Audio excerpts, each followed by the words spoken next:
signals for the Baltimore Colts. Unitas gives to Amici.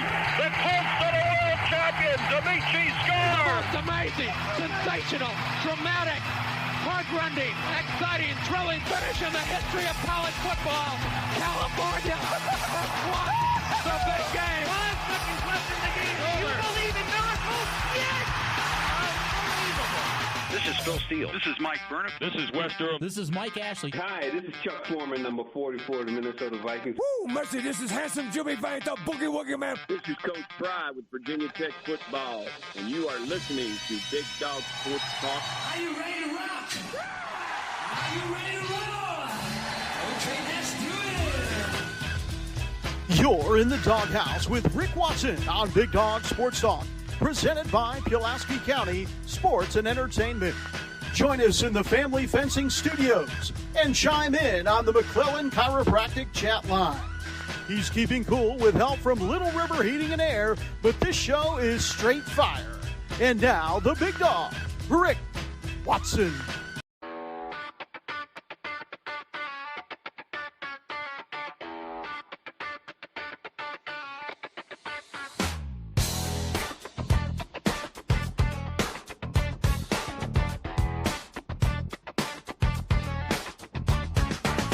Rick Watson's got the mic, he's the big dog king. Cover sports so sharp, it's a New River thing. Virginia Tech fire, rapid pride too. Every stat, every play, he's bringing it to you. He's got that voice, deep as a valley, breaking it down, no dilly, no dally. Big dog sports talk, feel the bark, feel the bite. Rick's in the zone, every day, every night, from the Hokies to the Highlanders. He's got the spark, Big dog sports talk, lighten up the dark.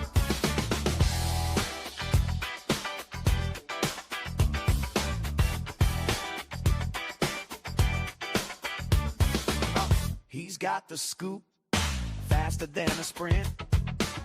Calling plays like a coach, every word's a hint.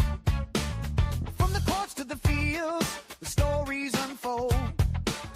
Rick's play-by-play, worth its weight in gold. With a laugh and a growl, he'll pull you in.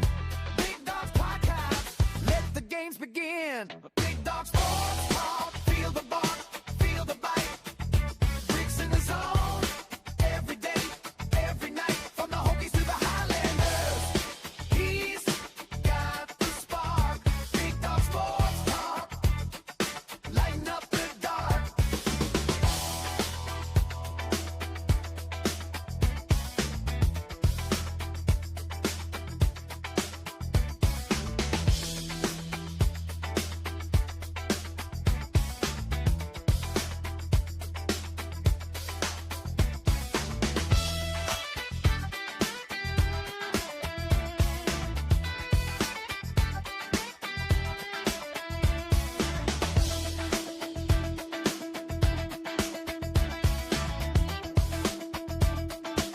Sports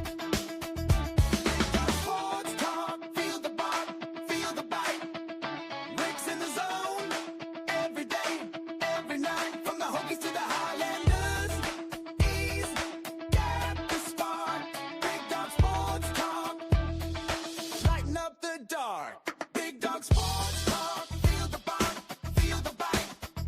Rick's in the zone, every day, every night, from the Hokies to the Highlanders. He's got the spark, Big Dog Sports Talk, lighten up the dark.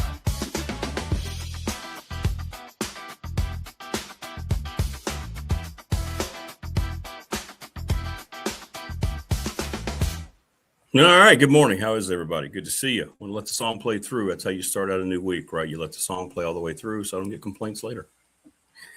Hope you had a good weekend wherever you might be. Hit us up in the McClellan Chiropractic chat room. Love to see you. Love to hear from you. Good morning, Steve. How are you? And on the Professional Door Incorporated text line, where so many of you dial in. Hit us up, whatever might be on your mind. We got a lot going on today. We're going to have a NFL Draft Reaction Monday. as David Smith's going to join us, the Radford Hall of Famer. He's going to be back on Thursday, but I reached out yesterday because I started thinking about it. I was like, come on, I'm not watching any of these bozos on ESPN. I want to hear what David Smith has to say about the draft. What drafts did he like? Who did good things? Who kind of did some things that maybe weren't good? I'd rather hear from DS than I would any of those people. So we'll get his take at 6:30. We appreciate him jumping on early this week. And then we double dip with him later in the week. Coach Elmassian is going to join us. We'll go over some of the things in the draft. I know he was watching. Interesting list of teams in the power leagues that didn't have anybody drafted. We'll get your thoughts on that. Tech, one of them, but that's not a surprise. Virginia was on there, and that one kind of, you're thinking, okay, well, they won the ACC regular season, played in the title game, didn't have anybody drafted. Interesting. But in any event, good morning, Prometheus. Hello. Lots of eyes in 3547. And then Coach Grantham, Todd Grantham, is going to join us. He remembers a lot of draft days from his NFL time. But did you watch? What did you think? I did not watch.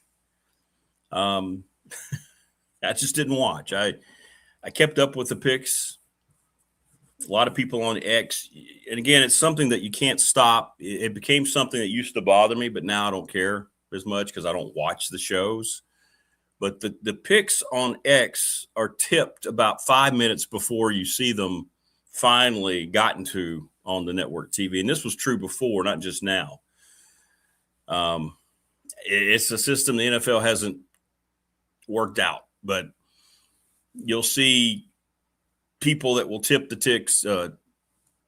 picks, easy for me to say. And that's fine for me. I'm just keeping up with it, at that point.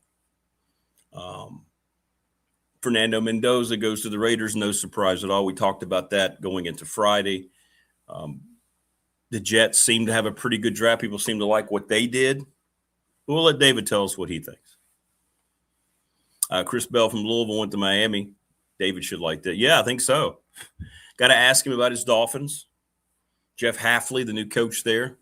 And I like Jeff a lot. He came on the radio show twice as the head coach of BC when they were getting ready to play Tech.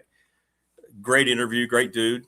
I think he's a good football mind, and it feels like he's the kind of guy that might be able to make this transition in NFL fairly seamlessly. I hope so. I pull for guys like that. Hafley's a good dude. Good dude. So what are your thoughts about the draft, your favorite team? How did they do?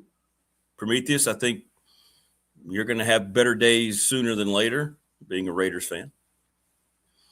Maybe the Jets. And if the Jets had this draft and had a franchise quarterback, then we'd be talking about building something. But it's kind of hard with Geno Smith coming in. From the heavenly weather we had this past weekend. Not here, Morris. I'm piping some Palm Coast sunshine up to the NRV. Okay, thank you. And shoving winter off the deep end. BDST is live and online. And Morris, man, I tell you what, he had a music festival. He was hanging out with a bunch of songwriters, and then he and his lovely wife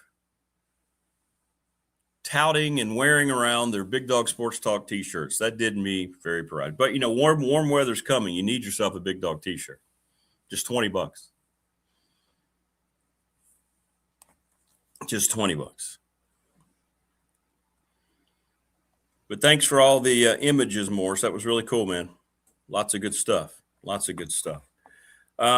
get a little it's a little humorous to me when people start projecting drafts as soon as they happen, because you have coaching changes, you have injuries, you have things that just pop in all the time, right? All the time. I appreciate the initial grades. I appreciate the people who take the time to do it, because at least they care about it and they're actually breaking it down what they thought their rankings. PFF does a pretty good job. What's up, Sirs56? Good to see you. Hope you are as well. Hope you have a great day. Yeah, I saw that. We're not going to get anywhere near 70 this week. Heck, we may not be even in the 60s much this week. I mean, cold weather's making one more push. I've said that 17 times since we started getting warm weather. People seem to like the Carolina Panthers draft. For those of you local here, But I kind of like the fact that it took on more of a casual backdrop this year. You know, then again, I chose not to watch the television coverage. I stayed away from it. But a lot of that had to do with the fact my own team, the Broncos, didn't have a first-round pick. Jalen Waddle was our first-round pick after the trade with the Dolphins. So that's the way I'm looking at it. You know, when you don't have anybody that, you know, and they didn't have – they did a lot of maneuvering later too in the later rounds. Yeah, kind of like ESPN making a college football. Yeah, top or after somebody wins a championship, way too early, top 25. It's just stop. Just stop.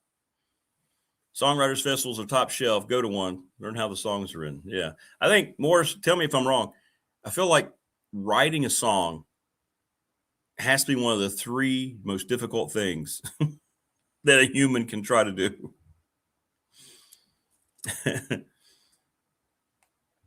My Broncos had Mr. Irrelevant, Red Murdoch, played out of Buffalo. So that was kind of cool. We'll see how Mr. Irrelevant performs. He's a linebacker out of Buffalo, like I said. So, you know, I don't know. I don't get all too flustered one way or the other with the drafts. Yeah, writer's block is real. Yeah, it's hard, man. You got to make something somebody wants to hear. It's hard. It's hard. I'm just looking at some of the grades here. The Colts got an A grade from PFF. They didn't pick till 53rd, but they liked what they did. A lot of that goes into their rankings. The Jags got a D+. Oops. Chiefs get a B. I'm just giving you some examples. Your Raiders, Prometheus, they gave them an A-. Obviously, with Mendoza, Tredan Stukes, the cornerback. They got the edge rusher from Auburn. Lots more defensive help for the Raiders. Good stuff. And they do a good job, too, because if you go to PFF.com, and I don't get $1 from them, but they have every pick with a little blurb, kind of like Phil Steele does. Chargers got a B, according to them. Rams got a C. Talked about the pick of Simpson. David Smith's Dolphins got a B+. Caden Proctor, the tackle. Chris Johnson, the corner. So that's good. Jacob Rodriguez, they love that pick, the linebacker from Texas Tech. So maybe the Dolphins are not surprised to see Jeff Hafley's influence on the defensive side of the ball.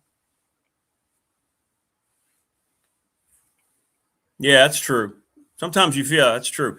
When you write something, when I'm writing my article, sometimes I feel like, yeah, man, that one's going to be really good. And sometimes, same thing. You're just like, I didn't express that correctly, you know? I mean, I'm minor in English and I had to write a lot of papers and things. And there's a lot of, you get a feel, you know, when something's good and you know when something's not. But I'm not writing anything people are going to like, hey, have in their car or making them feel better.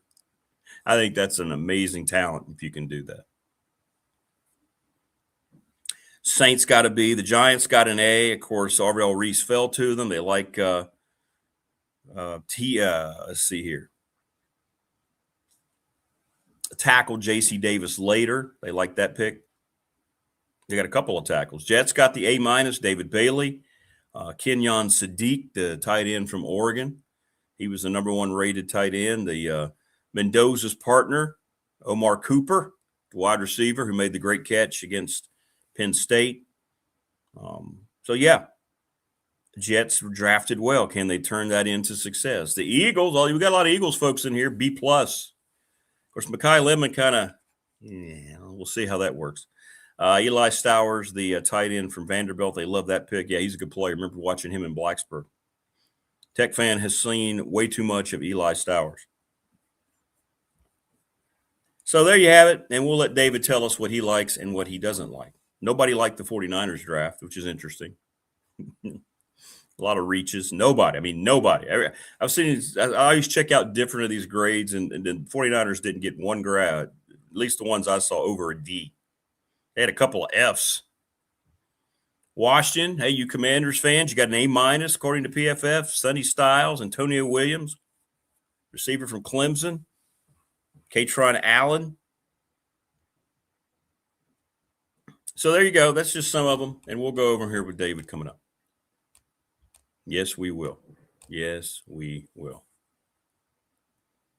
Want to thank all of our sponsors. The NRV Super Bowl has been around for 25 years. We're going to have our bash there in the summer when all the games are done for me, so we can have time to enjoy it. And Morris is going to help organize it, and we're going to have a great time. 382-5525, Terry Stike. If you go over there and you listen to the show, tell them we sent you and tell them what's going to happen with the bash over there. Lawson's Mobile Home Supply, 300 North Franklin Street in Christiansburg. They've been giving home parts out. Well, not giving them out, but selling them for doors, windows, plumbing. Give James a call, 540-381-8011. Top Shelf Apparel. Again, T-shirts. It's warm. It's summer coming up. There you go. Give Brandon a call at Top Shelf. They're great. Does great work of his screen printing. Anything you might need, he'll do a great job for you. Awesome. Please subscribe, by the way, like and share the channel. Jeff Smith at Sundown Electric. Excellent reputation. Long list of satisfied clients. Superior craftsmanship. Attention to detail. They're down in Elliston, and they've continued the success of their father's business. They are awesome. We are presented each and every day by Pulaski County Sports and Entertainment. They wanted me to come help out and do the public address Saturday, but I already had too much stuff going on at Radford in the afternoon with the game and then a banquet, so I couldn't. But I'll do that at some point. It'd be kind of fun. I'd like to be PA guy at the racetrack. That'd be fun. So thanks a lot to – and I'm going to see if I can get Jonathan back on this week, or Tim. Jonathan Sweet and Tim Miller. Little River Heating and Air, 1095 Bradford Street in Christiansburg, 540-553-2971. Had a lady Fridays in a grocery store. Somebody I kind of knew, and said, hey, one day I was watching your show and I heard you talking about Little River, and I gave them a call, and they were just everything you said they were. And that made me feel really good. I said, yeah, they're really good. So if you have any problems with your heating or air units, at some point we'll get into warm weather. Reach out to Charles Lee. The attorney, Ryan Pry, our BDST fan question of the week, 701 West Main Street in Radford, Trust and Estate Plan. We'll have to figure out what we're going to do for a question. National Bank member FDIC, the exclusive banking partner of BDST, here on YouTube. My exclusive banking partner, just refinanced, no problems at all. Travis Williams, Professional Door Incorporated, commercial garage doors, family owned and operated 38 years. Speaking of family business, they're now regional success, national success, you name it, right across from NRCC. Thanks, Trav. ReadySetFund.com. That is Bob Christ, BOBCRST11 at Gmail. If you want to reach out to him directly and tell him you heard us talking about it, go to ReadySetFund.com to see how a series of text messages can help you raise money for your high school team, your recreational team, your church group, whatever it is. There's no limitation, but let them help you out. Mark Hunley over at McClellan Chiropractic, the best back cracker extraordinaire in the world. Go see him, 155 Walters Drive, and get fixed today. And Family Fencing, sponsor of our studios, 540-200-8294. Reach out to them at familyfencingnrv.com. What's up? In our Thunder Mind, the draft is like containers of food in a refrigerator without a date. It may be a good pick. Correct. Taylor, what's going on? Good morning. Please subscribe. Diego Pavia, good thing. Oh, it's a good conversation to have here before David joins us. He made himself undraftable. He was already physically – we're going to talk about it with Todd too. He was already going to be a question mark because of his size, right? And the way he got started this year, coming out of last year, I mean, I made no bones about it. He was I kept saying it here on the show, not going to be a hypocrite. He was my favorite college football player to watch, right? Not just what he did against Tech, seeing him up close, but watching the way he handled himself. And then it just – his bravado, the lack of self-awareness, the things he started to say toward the end of the year, and then what he did at the Heisman, I think it made him undraftable. And then he comes out, I posted it on our Facebook page. He said there were 257 mistakes, and then he had this thing up. He had F the NFL. He put that up on his X account, you can't be a projected leader of a team and have that many questions around your character hitting every front office in the league. Now, if he were 6'2" or 6'3", someone probably still would have drafted him. But I think they looked at his size and they're just like, you know what? It's not worth it.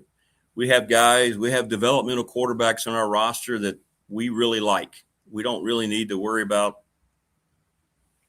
some guy who at 5'10" on a good day may develop if he doesn't have the right attitude. So he's still saying a lot of things. So I think what he's doing is making the choices the NFL clubs not to draft him look even better. He didn't even get signed as a free agent. Yeah, I'm a Vol fan. I knew he was good, but the way he handled himself just ruined his. Yeah, exactly. Welcome, Taylor. Thanks for finding us, man. Please spread the word and subscribe. And you're going to love David Smith here in a few seconds. But I don't think really any surprises. I mean, I'm curious now to see how the Raiders come together. I mean, and they're rivals of my team, obviously, being a Broncos lifer. So I'm going to be curious to see how Mendoza develops with you think, and again, he's got weapons around him. He's not just going into a team. He's not just going into a team that doesn't have people. I mean, they got Janty last year. They've got maybe the best young tight end we've seen in the NFL in a couple of decades. I mean, they've got some pieces, man. Yeah, Packers bring drones in. I think that's going to be a conversion type of thing for him. Now, he's got a cannon for an arm. Whether that arm's accurate or not is another thing. So he can throw it. And I think that was one of those things, Prometheus, there's the difference right there. Okay, look at Pavia and look at Kyron Drones. Kyron Drones got very humbled because he was kind of a jerk his junior year with his mindset and his attitude a little bit. He had more money than anybody had played at Tech at that time. Then he had a bad year, and then he didn't have a great senior year. But he went out there and he battled his ass off. And he leaves Virginia Tech as a guy who I think played as hard as he could for Tech. I really do. And he's got the size, right? You look at Kyron Drones, you say, okay, he's got an NFL body. So maybe the Packers are thinking the same thing. We'll see. Pulling for him. I hope he does. I hope those guys, I think Tech had 5 or 6 street free agents, undrafted free agents. So you want all those guys to get a good shot, and hopefully, and really most of them probably around the league, not just the Tech guys, but those unsigned free agents. It's tough for them to make a roster, but they can be placed on the extended practice squad, which is now 8. And that's a pretty good place to be if you went undrafted. You want to keep playing football. You're learning the pro game. So I feel like they should have picked more offensive line, though, because they just get through. So, yeah. Well, we'll see. They've done it. Raiders, they signed a lot of good players. They had the most money in free agency. Then their draft is being well received. And I'm not just talking about Mendoza's part, I'm talking about the other parts. Look, we've seen in this league how quickly it can get turned around. The league thrives on parity.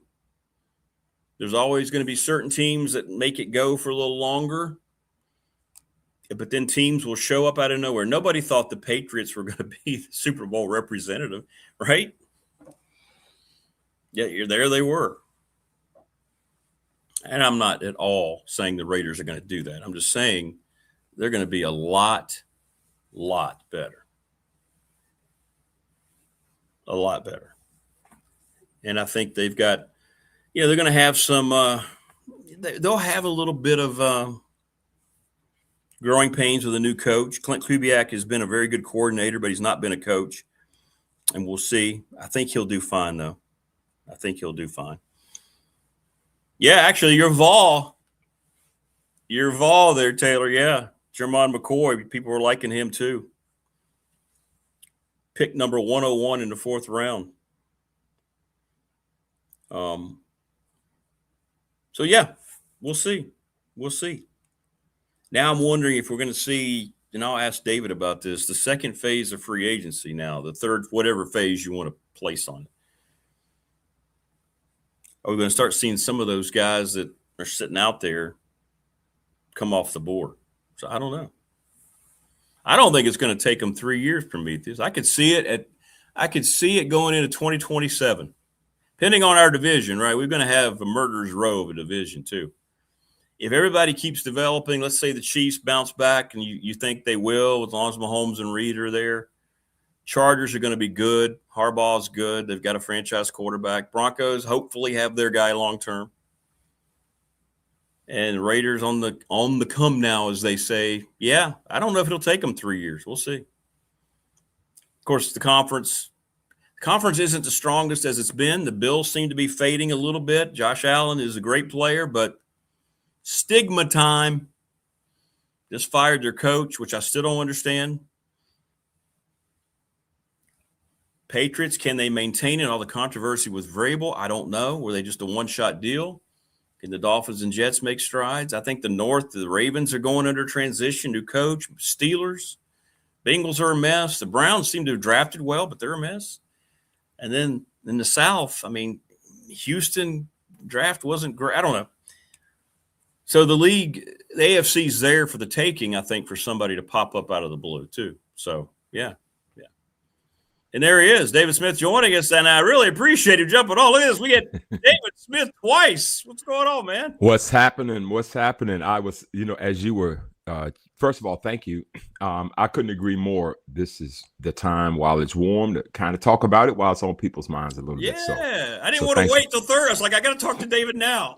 Thanks for the invite. And amazingly, you and I went the whole weekend and didn't text once. And I said, well, he's either tied up or he's not watching the draft, which I know I probably both. He's watching, and he's tied up. I was keeping up. I was whole lot happening. Yeah, man, a lot happening. Yep. Yeah, man. Well, so what are some of your just initial thoughts? Who did you like? And what were some of the things that really kind of caught your eye that said, you know what, this team's got it going here so far, what I've watched this weekend?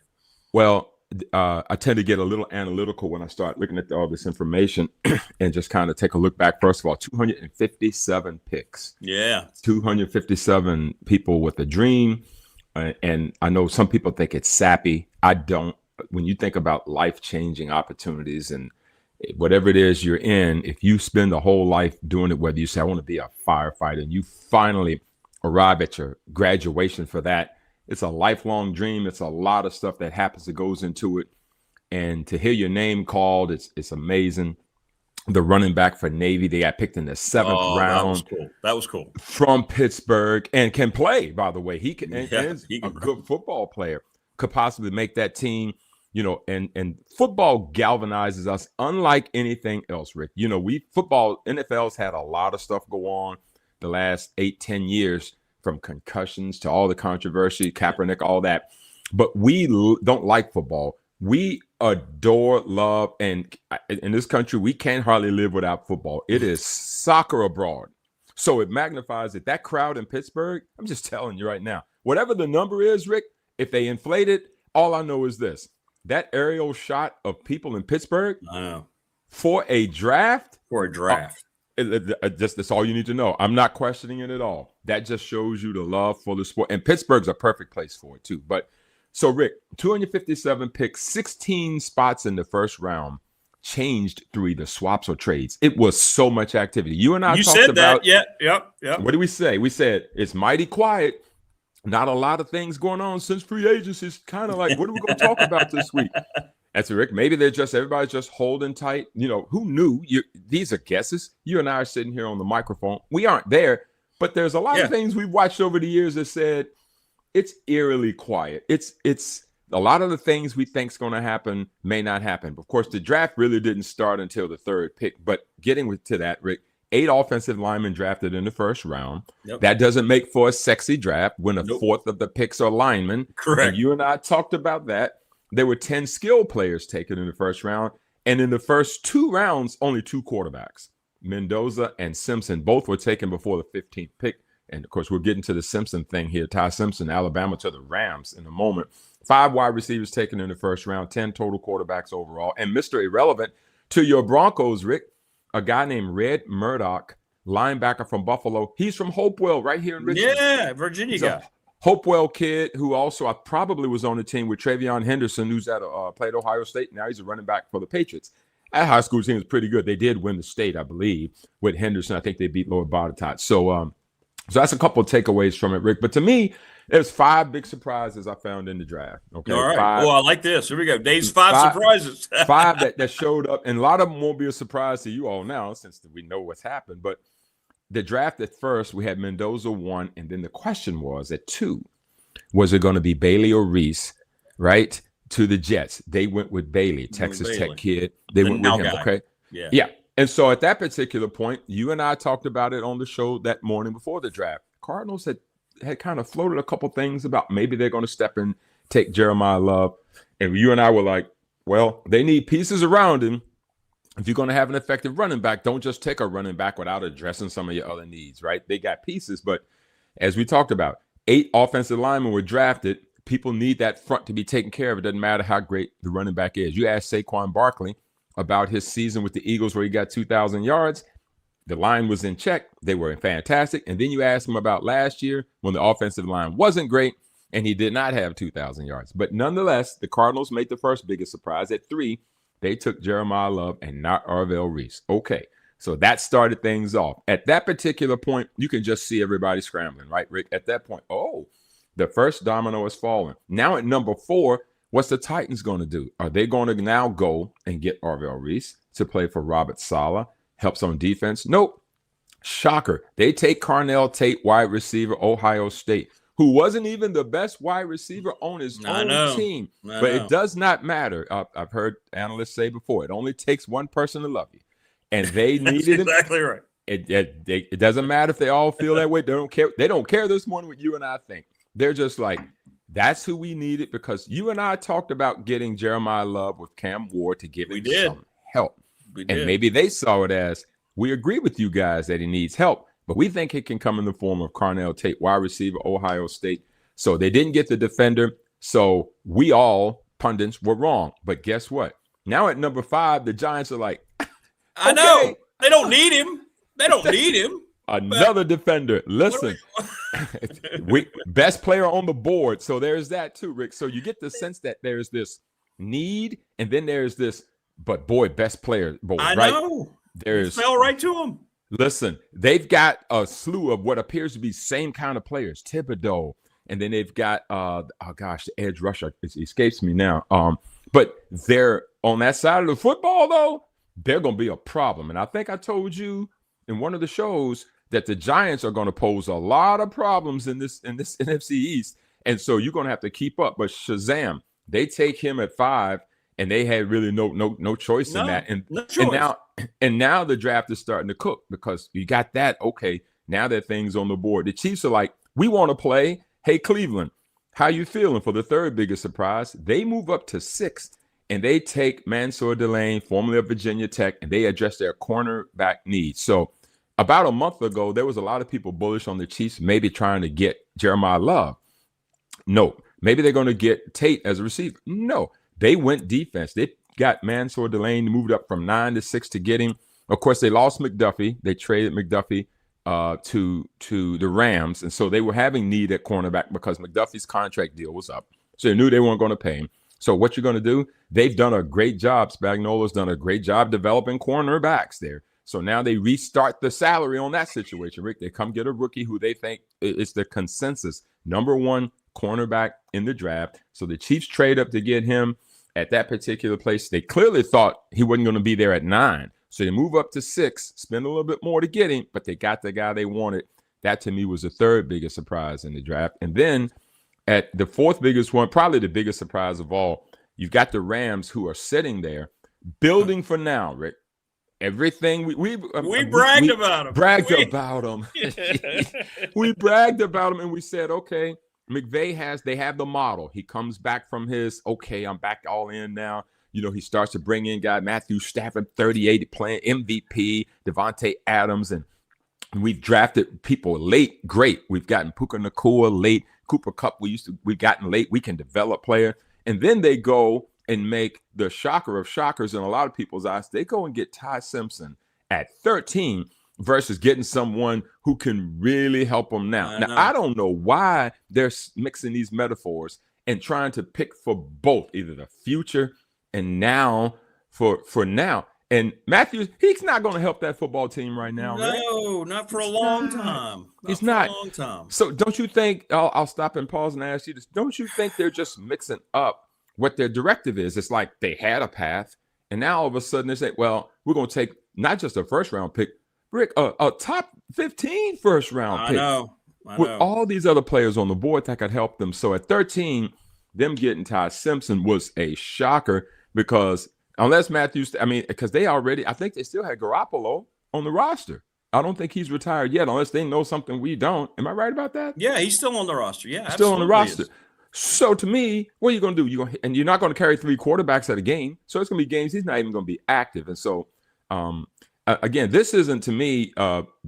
This reminds you of the Jordan Love, Aaron Rodgers thing a little bit, right? Almost similar to the Michael Penix deal in Atlanta. It's like you don't need. Michael Penix went 8 right after you had signed Kirk Cousins, and so to me, I just felt like it was just a bit of a reach when you had a slew of needs that you could have addressed early on to pick there. So I'll be interested to see. So what's your take? What do you feel about that? And I'm going to give you the 5th one here in a moment. You're thinking on that.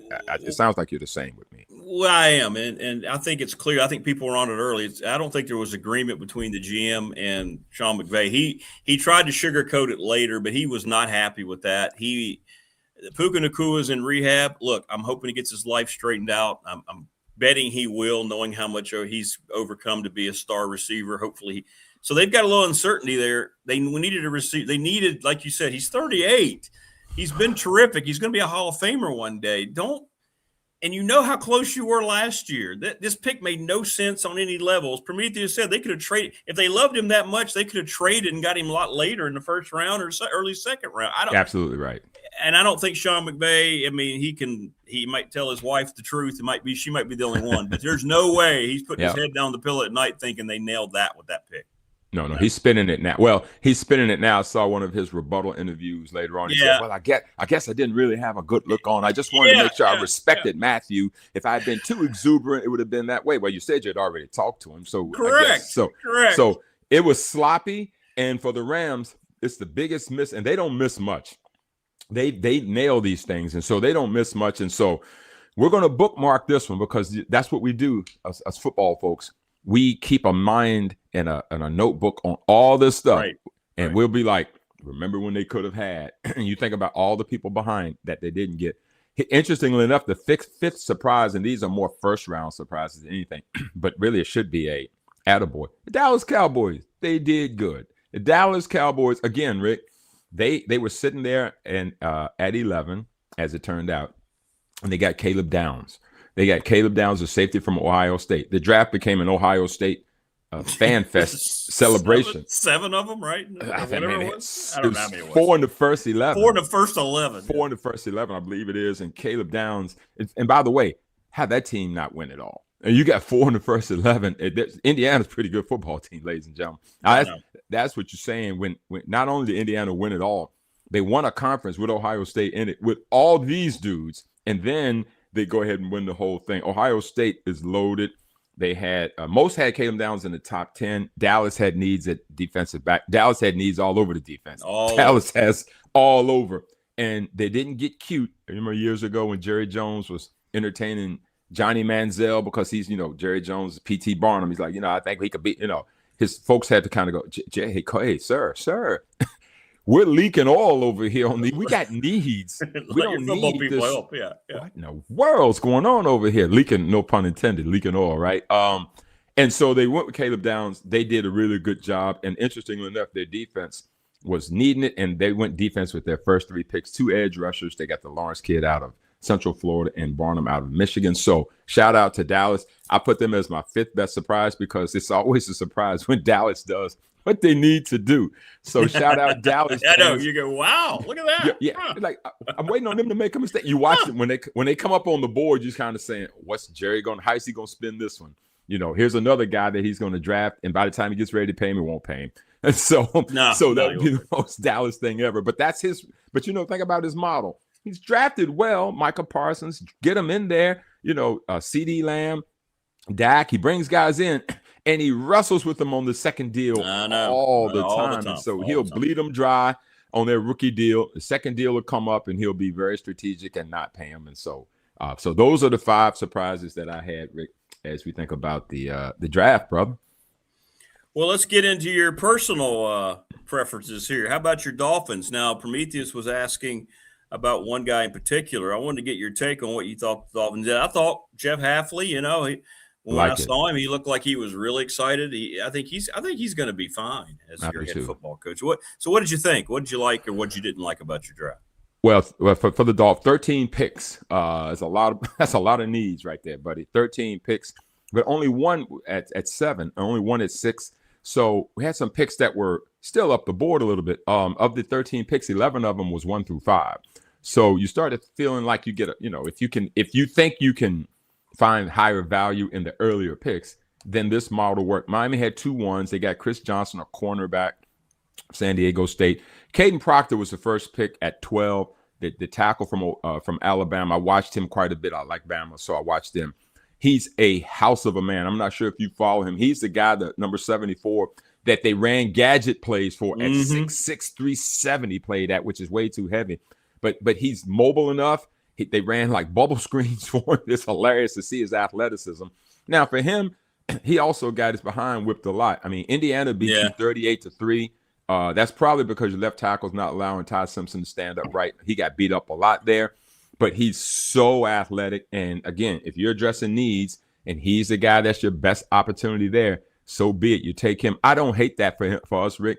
But the Jacob Rodriguez linebacker pick at Texas Tech had some dudes get drafted, by the way. I was going to say, every draft you see Texas Tech guy. Yeah. It's funny. I don't know that we talk enough about Texas Tech other than mentioning Mahomes.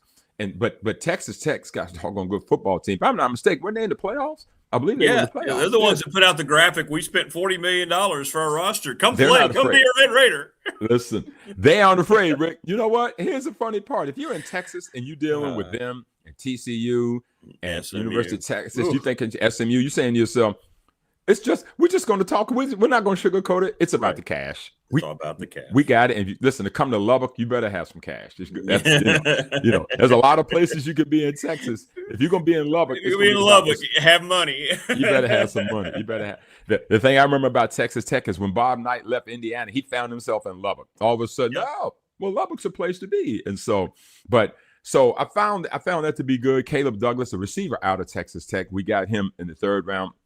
Kazmarek, a tight end from Ohio State, we got in the 3rd round also. And then the receiver, Chris Bell out of Louisville, Rick, we got him in the 3rd round also. So we identified a lot of pieces. We got Kyle Lewis, a linebacker out of Pittsburgh. So listen, Miami is blowing it up, tearing it down to the studs. Absolutely. And Rick, this is what you have to do. Now, everybody, if you remember back to the Jimmy Johnson, Jerry Jones days at Dallas, Dallas was terrible. They took it over. And the model that Jimmy Johnson did was everybody here that's old is gone and everything that's new is new. And we're just going to have to go through it. And I heard you asked earlier, when do you think the Raiders are going to break through? Well, Rick, it's going to take time if you're going to tear it all down. And folks got to be a little patient. The NFL does not turn around very, very quickly, because if you're getting rid of most of the people you had before from a team that wasn't winning, it's very hard to change mindsets. And you got to get a lot of players in there that you got to get going. And then you got to hope that you got the right guy in leadership. And you got to hope that people stay healthy. In Miami, I like the model that they're creating, 13 picks. I told my wife, I said, I don't have a lot of expectations. I'm going to wear the gear every Sunday like I always do. I feel like right now, though, with Malik Willis, Malik Washington, a couple of these young pieces, we'll surprise a few folks. If we get 6 or 7 wins, I'll feel like that's a fantastic football season, because at that particular point, if you see it moving in the right direction, what you now could get, Rick, is free agents. Now you got folks who want to come there and be part of Jeff Hafley. Absolutely. And Jeff Hafley is one of those guys made of the right stuff. He's made of the right stuff. He is. And, He's a good guy. I think the thing that McDaniel did not do very well is he did not represent enough leadership outwardly that could motivate people. And I think Hafley's going to come in with that Boston College background. He's going to demand of his players. And I think the players are going to meet him there. So overall, I was pretty pleased with Miami's draft, Rick. But interestingly enough, the teams that I thought had like some of the best drafts were people, a lot of them in the AFC. In terms of the Giants, I thought they did a great job. But Rick, how you're not going to do well? You had the 5 and 10. I know. So a lot of times you unless you screw it up. Now we've seen. Now of course the Rams had 13 and screwed it up. But they did. But back to what you said about Miami, I would give Miami probably a B+ overall to answer your question. I feel pretty good about what they did. As you should. I haven't seen one draft. I like to always look at these multiple draft grades just to see. I do too. Not one thought the 49ers did anything good. And I saw nothing but reaches. And then I saw weird comments from John Lynch. I mean, their draft is getting universally panned by everybody. So this isn't just like one or two opinions. But what do you think's going on in San Francisco? Well, I do not know why they can't seem to nail it. They didn't have a first round pick, as it turned out. They ended up having the first pick in the second round, took the receiver out of Ole Miss. I also think that San Francisco is one of those teams that, as I watch them over the years under this regime, they tend to have players that they feel like, this is my take on them, whoever we bring in will become a Niner. So it probably on a day like today never really looks really, really good, because if you think about the Niners, what are they always going to be other than when they have a lot of injuries? They're always going to be in contention. What does that mean? You're not going to pick very high. So what does that also mean? You're not going to get any name or any substantive player that anybody, the pundits, all of us, whomever we may be, think is exciting. But if you also think about it, there's Kittle that I think was a 5th round pick out of Iowa. And there he is, right? That kind of thing. You make trades for McCaffrey. Mr. Irrelevant is Brock Purdy. So I think the Niners, maybe they're just feeling themselves, Rick, and they're pretty much of the mindset that whoever we pick, we feel like is exactly who we want, and they'll come in here and we'll create the culture around them to be okay. And they've been pretty successful at that. So when it comes to things like the draft, they are going to always look this way if that's the mindset, because I don't know if they go big game hunting at all. I'm not defending them. I'm with you. They had a draft that didn't excite anybody. I'm looking here at, they got a defensive tackle from Oklahoma, offensive tackle from Washington. They got a cornerback from Washington, 4th round. They didn't have a pick lower than the 5th round. And yet you would think that they should have generated a bunch of buzz for them, but there was nothing about those picks that make you say, the fortunes of our team changed today.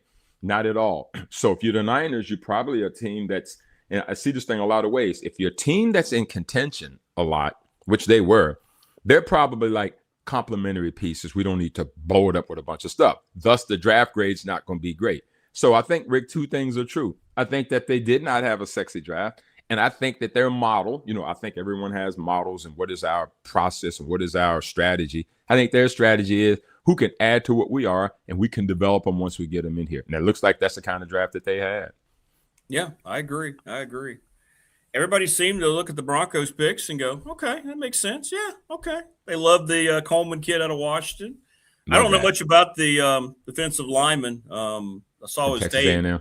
Yeah, I mean, he looked like he's okay. I mean, tight end, I love Jolly. I did watch him a lot at NC State. I think he's a sleeper guy who's going to make that team and be a natural good receiver. So we'll see. You never know. Mr. Irrelevant got more talk because he's actually a really good player. It's like he's a good player. People didn't understand why Red Murdoch fell to that, to 257, but he's gotten better every year. I just feel too. I don't know. I also find when you start to get into the Saturday portion of the draft, when you start to go down the board, you really got to be invested. Unless you know a player from a school you root for, you've got to be really invested. It doesn't mean that there aren't good ones, but boy, when you watch the draft, 257 picks, they got tape on every single one of them. Everybody looks great. Everybody's like, I know. There's no missed tackles, there's no missed blocks, and so all you're seeing is everyone's resume, right? Video resume. So you leave that thing kind of going, pick number 248. You go, man, he can play. And then pick number 249. He looks pretty good. How did he fall? So we only know what we think we know. But I will tell you, Rick, I think good football teams have strategies. When I think about the Eagles, when I think about teams like the Patriots typically do, I think about the Ravens, who I thought had a solid draft. I think those teams tend to have strategies, and they come into this thing right. What did the Ravens do? They went to the Penn State offensive lineman. Why? Because it's important to keep Lamar upright. We got so and their history has shown that when they draft offensive linemen, they play them right away. They just lost Tyler Linderbaum to the Raiders, which is a great point. You know, Rick, we talked about why the Raiders are going to be successful, in your opinion. It's because they addressed the center with a grown-up while you've got a rookie quarterback. Right. And that center has been with Lamar. He's already developed. He started right from day one, right out of Iowa, I think it was. And so they were able to snatch him. That's what made you feel like, oh, yeah, we're going to get the quarterback. So and he's still young. So they'll marry them two up. They paid a ransom for that guy. So they were like, we need to solidify this. You know, that was a Brady influence move, right? It's like, let's get somebody up front that can make all those checks, make all those calls. Let's take some of the pressure off of Mendoza, because unlike Ty Simpson at the Rams, who's going to watch a lot with a ball cap on a clipboard, Mendoza's got to be ready to go. He's the guy, Rick. He's got to go. This is Troy Aikman. This is Jimmy Johnson saying, go get him, Tiger. We're no waiting on you. This is Trevor Lawrence, right? This is here. The ball's yours, son. There is no developmental plan. There is no plan B. You're it. And so they've got pieces around him to do that. And so, but Rick, I'm not, again, your team, again, did you have a lot of sexy names? No, you went to the AFC Championship. You're not going to have a lot of great picks. You're going to be at the bottom of every round. That's how it works. And so for you, I have confidence in Sean Payton, though. I have confidence in Sean Payton that some of the guys here that we'll look back on and go, oh, Mike Scott, he's that safety from Illinois that they got in the 7th round. He made the team. That's right. He's developed into this guy. He's an all-pro. He's out there. Hey, man, stranger things have happened. There you go. That's exactly right. That's for sure. But you know, Rick, two things, if I may. The doggone Cleveland Browns had a nice draft. They did. Corey Duran's a lifelong Browns fan down there, our deputy AD. And I said, I love the Concepcion pick. We saw him a lot at NC State. Then what he did at his next stop. Yep. I love that kid. I think he's going to be one of the sleeper receivers of this draft, man. I like what they did, because here's what you hope to take away from a draft. We come into the draft with need A, B, and C, and you get A, B, and C, and maybe some D. Okay, at the end of the day, that's all you can do is to try to put people in position. They got the offensive tackle from Utah, Spencer Fano.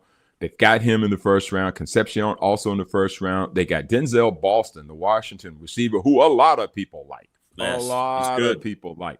Now, I don't know who's going to throw it to him. Which, isn't Deshaun Watson coming back this year? Right. Well, Rick has enough of the stuff gone. Can he play anymore? But you saw who they picked in the first pick in the 6th round. They took Taylor Green from Arkansas, the freak athlete quarterback that, again, of course, if you're Cleveland, if there's one thing you can understand is they're not going to have that quarterback thing figured out. Again, you had Baker Mayfield, and it really wasn't broken. You certainly wish you could redo that one, but that's over. That's gone. That's water over the bridge.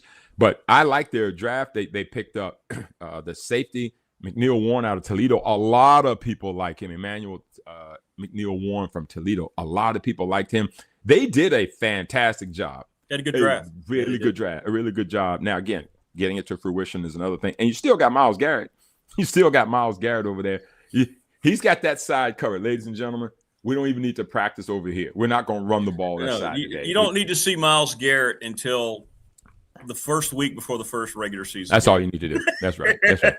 Hey, Miles, you ready? Come on. I'm good. Can I go in, Coach? No, you can't go in. We can't run practice if you're here.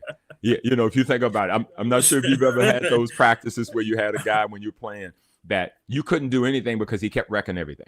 And coaches, and the coaches didn't want to take him out because everybody wanted equity. Well, why is he not going to Pete? So you couldn't do that in high school. But there's probably, I know in the NFL, there were times when I think Parcells said, Lawrence, just LT, just go home. We can't run anything. We can't get started. We can't. If they can't block you, we can't block you. So But shout out to Cleveland for addressing some of their needs and getting some of that stuff going on. And another sneaky first round pick, Sonny Styles out of Ohio State, going to Washington at 7. I think they did a good job. They did a nice job too. Yeah, he's a good player. I like him. Well, and again, all we know is what we see in interviews and stuff, right? But what a quality young man he sounded like, right? Sonny Styles, and he's a freak. He's 6'5", he's 244. Look like a power forward. He's going to be, yeah. Go look at his basketball clips. You'll think to yourself, man, if he had been 6'8", he wouldn't have been in this sport. He was absolutely – he tore up the combine, 43-inch vertical, which is absurd. He got the overall – he was probably an overall grade of 7. And he actually went 7 to Washington. And Dan Quinn – he said that Dan Quinn was the only coach to give him his phone number. And he told him, he says, man, I'm going to be back here. You watch what I tell you. And sure enough, he's back there. I like what Washington's done. And I expect Rick Washington to have a bounce back here. That NFC East, buckle up, buddy. I'm telling you right now. And we've gone through all this and haven't mentioned the Eagles once. And we'll have more time for that on Thursday. Yeah. Because we may start going division by division at this particular point and see who we think has settled in the best, who has some opportunities. And there's a lot going on. I don't know if the receivers are going to stay there in Philly, if they're not going to stay there. So there's a lot happening there. Yeah. But shout out to – we'll get into that a little bit. I think they may have taken the kid with the most questionable character of the first round just watching his interviews. But anyway, by the way, rest in peace, Monty Coleman. Great. Oh, yes. Who passed away yesterday. Number 51. Real quick, a scenario for you real quick. I was thinking about this last night. So we love Mendoza. This isn't questioning him at all. Would the Raiders potentially go old school here? They brought in Kirk Cousins. Mendoza's a very mature kid, very smart kid. They know, okay, you know what? This is your team. Kirk's going to start the season out. Clint Kubiak comes from, Kubiak family. His dad, old school. He backed up John Elway. He watched John Elway, watched Steve DeBerg start out in Denver before John Elway took over. Could the Raiders wait before they throw Mendoza to the wolves and let Kirk Cousins kind of run the show a little bit and bring him along that way? This would be a departure from what we've seen over the last 5 to 7 years where a rookie is just immediately thrown out there. They're starting. Do you think the Raiders might consider that because they've got a guy who understands the big picture, talking about Mendoza, who won't take it personally? He would be the guy that you probably could do that with, now that you think about it. Kirk Cousins is there. I think, Rick, several things. One, do they feel good enough about what's up front to give him a chance to be upright? That's what I'm wondering, right? So they'll figure that out. Handle that better, Yeah, exactly. So they'll figure that out. I think, too, is when they get him in there, they'll see how steep the learning curve is for what they want to run. In my opinion, get in there and say, all right, how far away is he? Now, he ran pro stuff at Indiana, so the consensus was that he can easily get there. But it's so interesting how in 1 year, all the fortunes can change because he was at Cal. He's an ACC guy. I don't know that I heard of him. No. At all. No. So scheme, this is not a knock, but this was a year where all the things aligned for him to be the number 1 pick, and he's earned every morsel of it. And by capping off a championship, now you're getting into the major leagues here. It'll, to your point, Rick, be real interesting to see if they feel the same way about his learning curve. I think most important, if he gets himself beat up, then you've got a franchise guy that's gun shy, and Kirk Cousins can navigate that a little bit better. We will see. That's a great point. I'm going to ask Coach Elmo that question here coming up, what he would do. Because, I know it's old school, but the NFL doesn't stay the same. It always evolves back. Running backs are no longer important. Now they're vitally important. Yep. So I just wonder if maybe that might not be the best way to handle it. We'll see. It's interesting. Yes, for sure. That'll be interesting to see. We'll debate that a little bit more on Thursday. I'm going to get some more thought. Yes, sir. Brother, thanks for coming on an extra day, man. I had to get you. We got more to do. This is just a tip. We got more to do. We're not done. We're not going to be done for a while. You got it. We got the whole off season. All right, brother. We'll see you Thursday morning. All right, brother. See you Thursday, man. Take care, brother. Yes, sir. Take care. All right. Great stuff. All right. There you go. David Smith. Appreciate him jumping on. How good was that? You didn't get anything like that this weekend for any of those bozos on ESPN. I swear, that's one of the reasons I don't even watch, right? Everybody knows how I feel about that network. But I knew I was going to talk to David Smith about it. I don't need to figure out what those guys are told to say certain things and to act a certain way. No, that's not genuine. I'm going to get a good analysis. How about that? Got to love Kirk Cignetti. Ryan Price says, being actually nowhere to be seen on draft night. Most of these coaches want the camera Yeah. Yeah. He called. They had a nice conversation privately. Yes. The way it should be. The way it should be. Great start to the day with David Smith here on this Reaction Monday. Please subscribe, like, and share. There's that gentleman who we always like and share things with. Phil Elmassian. What's up, Coach Elmo? What a great segment. How good was that guy? How good is that guy? Are you talking about doing your homework? No, I don't need to watch those bozos talking heads, Coach. I'm not going to. I have David Smith to talk to about the draft. About the only person I'd want to listen to because he does his homework. How you doing? You good? Doing good. Yeah, a little down though. My Boston team's 2 out of 3. The Red Sox finally fired their manager, which I'm happy. Oh, everybody, right? They cleaned house up there. They cleaned it all out. I think Veritek was the only guy they kept as an assistant. What happened? Yeah. Well, over the years, don't forget, he was a part of that Houston Astros stealing signals, and he won the World Series. And there you go. He ain't been close to a point. And plus, when you really watch him over the years, and it's not really fair, I'm just a fan, but I love baseball, and I love my Red Sox. I was at when Ted Williams last at bat when he hit a home run. I was at that game. Oh, that's cool. That's so cool. Were you really? Wow. Yes, absolutely. That's awesome. That's so cool. The old adage was, hey, if Williams didn't swing out of the umpire, I said, well, it must have been a ball. Now, you didn't swing, Ted. You didn't go. Okay, ball one. Yeah. Ball one. Yeah. He made it easy on the umps. But the errors they would make, I don't think they were a very disciplined baseball team. They made way too many errors, and over the years, as I saw it, that's how I saw it. And this year they got no bats, none. They're last in the home runs, which is unusual for the Red Sox. Whatever, and their owners won't pay the really good players. You look at some of the good players that have left the Red Sox. The kid that went to, I can't remember, Mookie Betts. Mookie Betts, yeah. What, Devers. Give him away. Just give him away, yeah. Give him away. And it's like they're almost like the New York Yankees farm team, from Babe Ruth to Roger Clemens. True, very true. Very true. So they fired him, and then the Boston Bruins, watching them yesterday, that coach will probably lose his job. They've had 3 in the last 4 or 5 years. And, in Boston, when you talk about a sports town, Bruins are number 1. They are number 1, yeah. I'm a lifelong Sabres fan, Coach, so we got a little battle going on here. Well, you know what? I'll tell you one thing. I don't know if they're that good or Boston made them look really good. They're better than they just ended the longest playoff drought for any franchise of the last 50 years. Well, when you look at the last game, they're down 4-0, but I think 3 out of those 4 goals were off of turnovers in their own end. And then how many times, if you've watched a series where they're Pasternak or some of their best players are on an open break with the net. Yes, the goalie, and they can't find the net. That's what I've seen from the Sabres games, and I think Buffalo is the better team without a doubt. They are the better team. I think you're right. Sad part is Boston's got a great goalie. He is working his tail off, and he's not getting a whole lot of help. No, you got to have the guys in front of you. I know. But the Celtics pulled it off last night, though.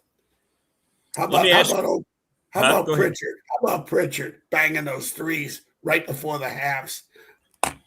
Unbelievable player. And they might win. They're going to be in the finals, aren't they? I think Boston's going to be in the finals. Absolutely. I mean, Mazzulla, Joe Mazzulla, former West Virginia player. Go Mountaineers. Yeah. Well, I tell you how he is, Bobby.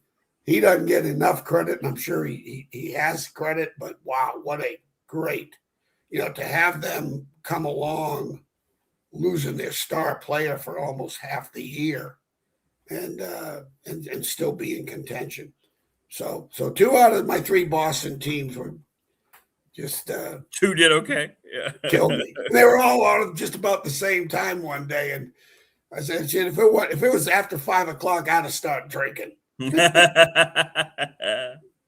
All right, let's. I got to ask you a scenario here. I just ran over with David Smith because I got to ask Coach Elmo this because to me it makes sense, but I understand. I understand if they don't. But the trend nowadays is, Coach, you get that rookie quarterback, he's going to go right in and he's going to start learning. But they brought in Kirk Cousins, paying him quite a bit of money. He's a guy that's got a great reputation. He got completely screwed over in Atlanta. Let's just say it the way it is. They drafted a quarterback, but they never intended for him to be the mentor. They intended for that quarterback, Penix, to be his replacement. They're saying that's what happened. Here, he's coming in. They know that he's not. He knows he's not the franchise quarterback.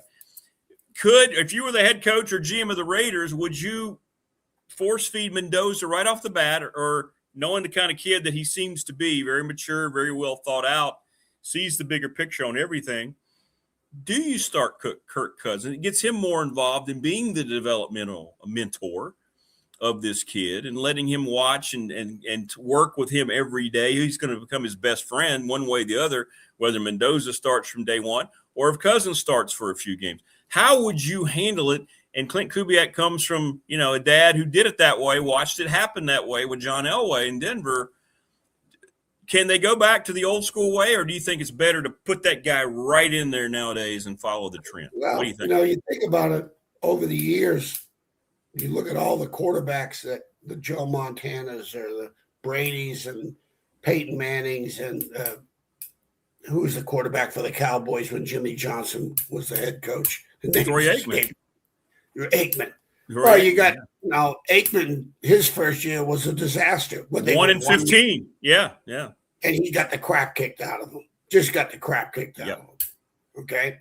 And then you look at Peyton Manning. His first year, terrible. Yeah. Disaster. So you got that route. And I think it depends on the makeup of the quarterback to be able to withstand that.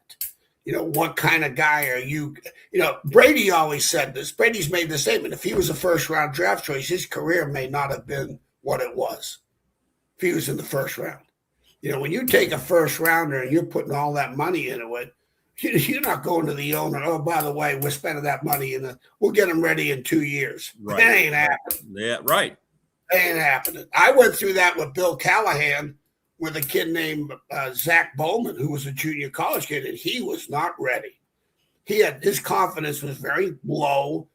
To this day, if he was on this show, he would tell you he would tell you he's not ready in a couple of games. So we were in a staff meeting, and Bill had the old NFL approach. He was like a first round. To Bill's mind, he was a first round draft choice, and why he's not starting that opening game against, I don't know, we played Nevada or somebody, he went after, it really ripped my ass, a new one.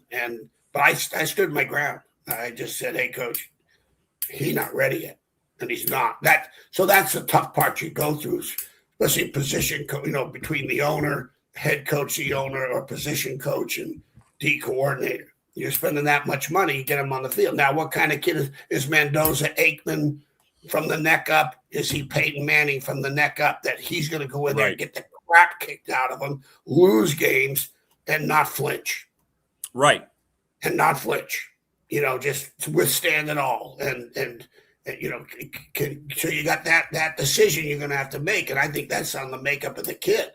Sometimes if he's starting, that'll tell you everything about him. They think he can handle that whirlwind of crap that's going to hit the fan all year.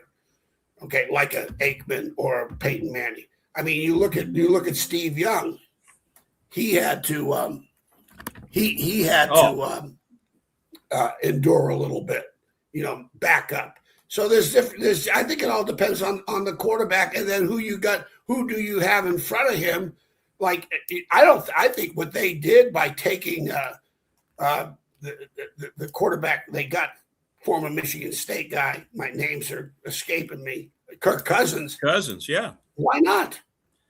Why not? The perfect model. He's as close to Brady as you're going to get in terms of getting a quarterback to sit there and watch how it's supposed to be done. That's Look what at I'm. Yeah. So they did a great job with that. Now, at least they can have a decision that they can make, or what's the best interest for the team. That's number one. Who gives you the best opportunity to win a game? That's the one question when it's all said and done, whether it's first round, second round, third round, fourth round, free agent, who gives us the best opportunity to win a game? And don't forget, as Rick, you've mentioned this numerous times on your show, numerous times, and I concur 100%, and I've always believed this. The number one way you earn trust with your players is playing the right guys. The right guys, right. Not maybe the best guys, but the right guys. The clubhouse knows more than they know. Yeah. They know.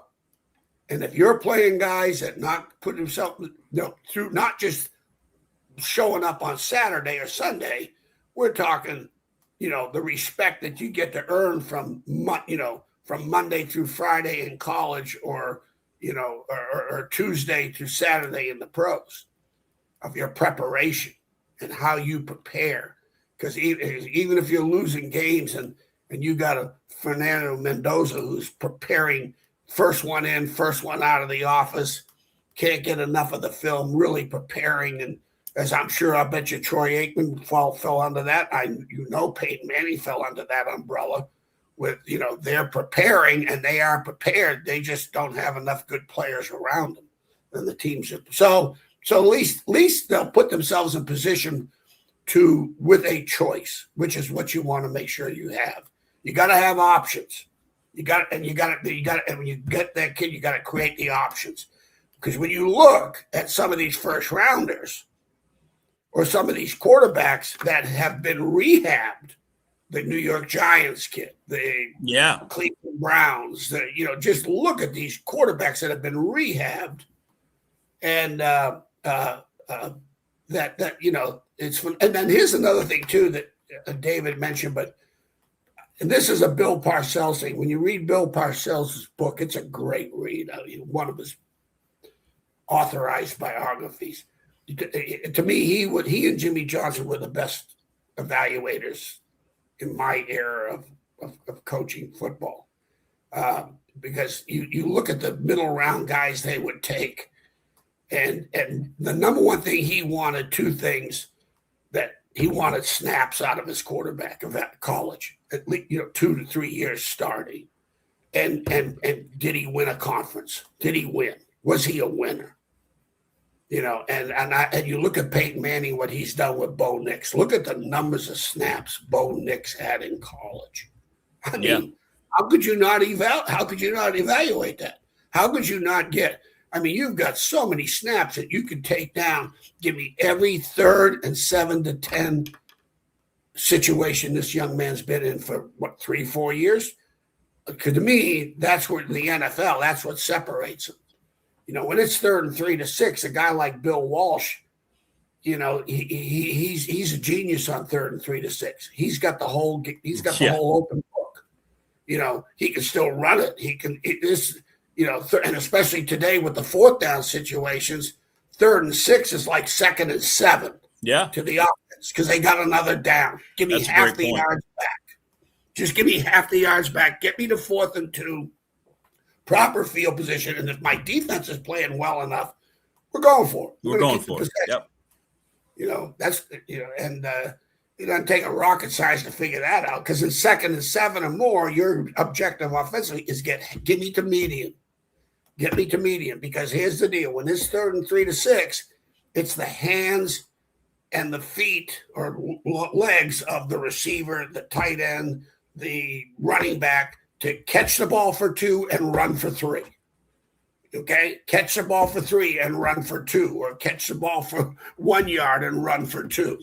First down. We got first downs. And that's the difference where you're looking at.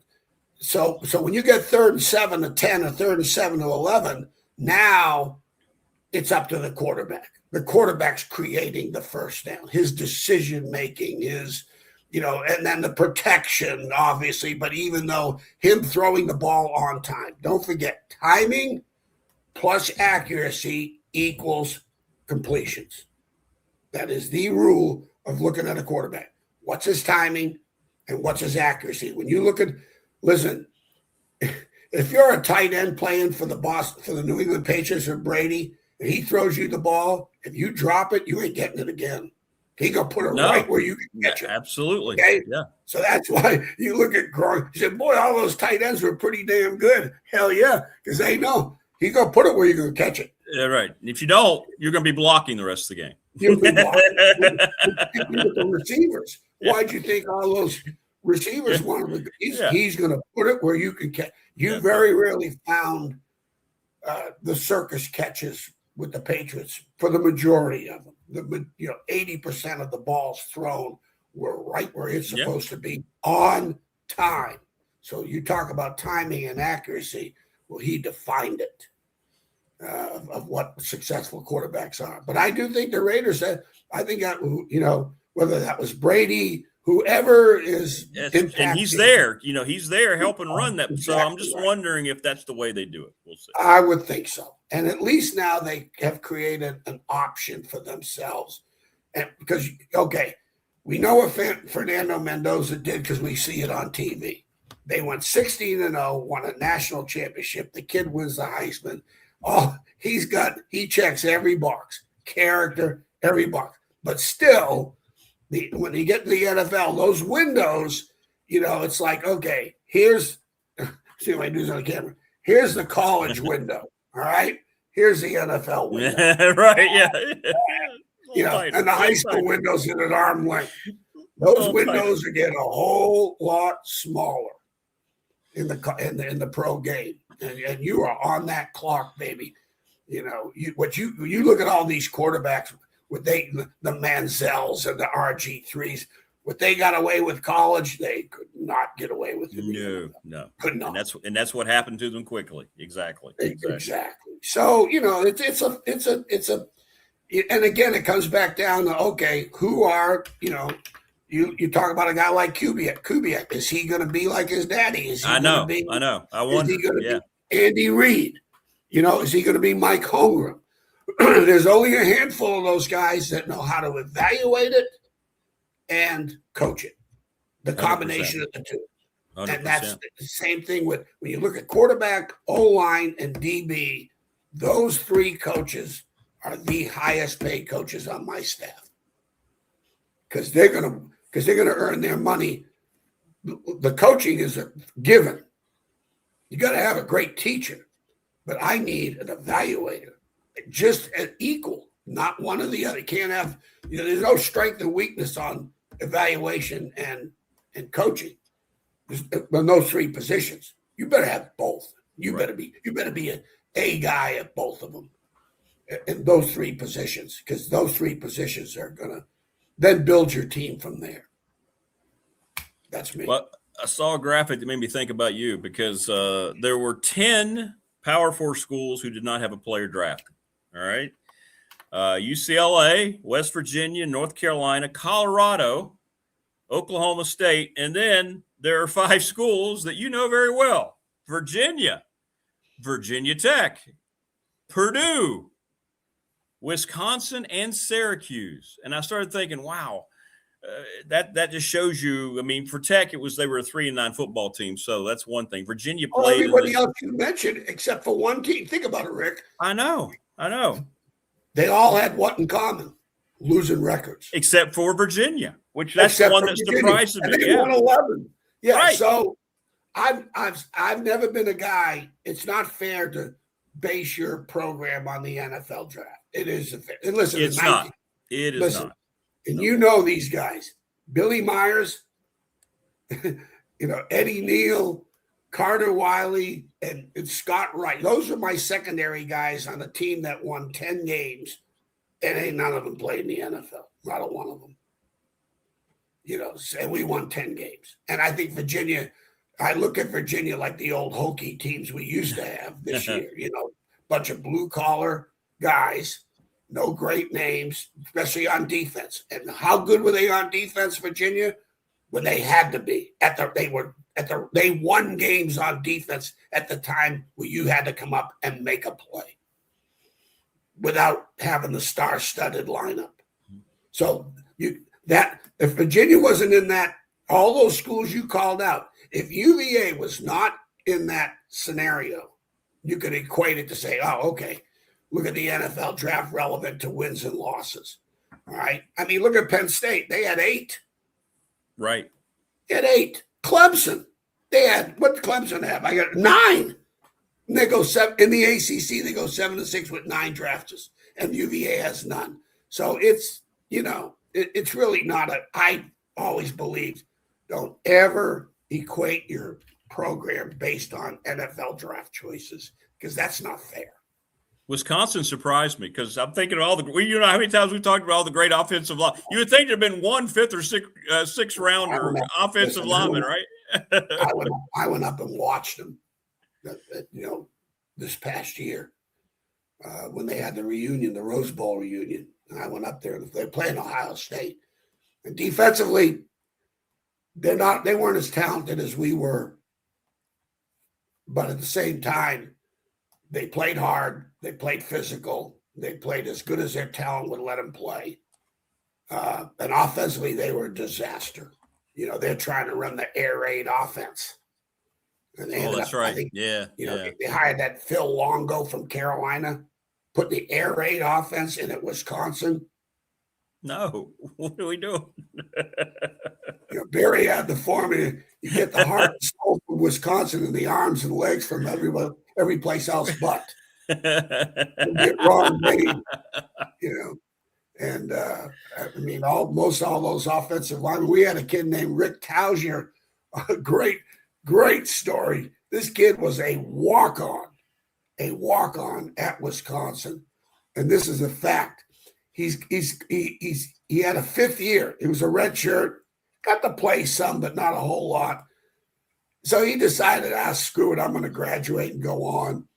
So just like right before the season, Rick, he's down on State Street at a bar. He's drinking, brats and a beer, and State Street is like wild. It's a crazy place. It's a lot of fun. It's really a cool place.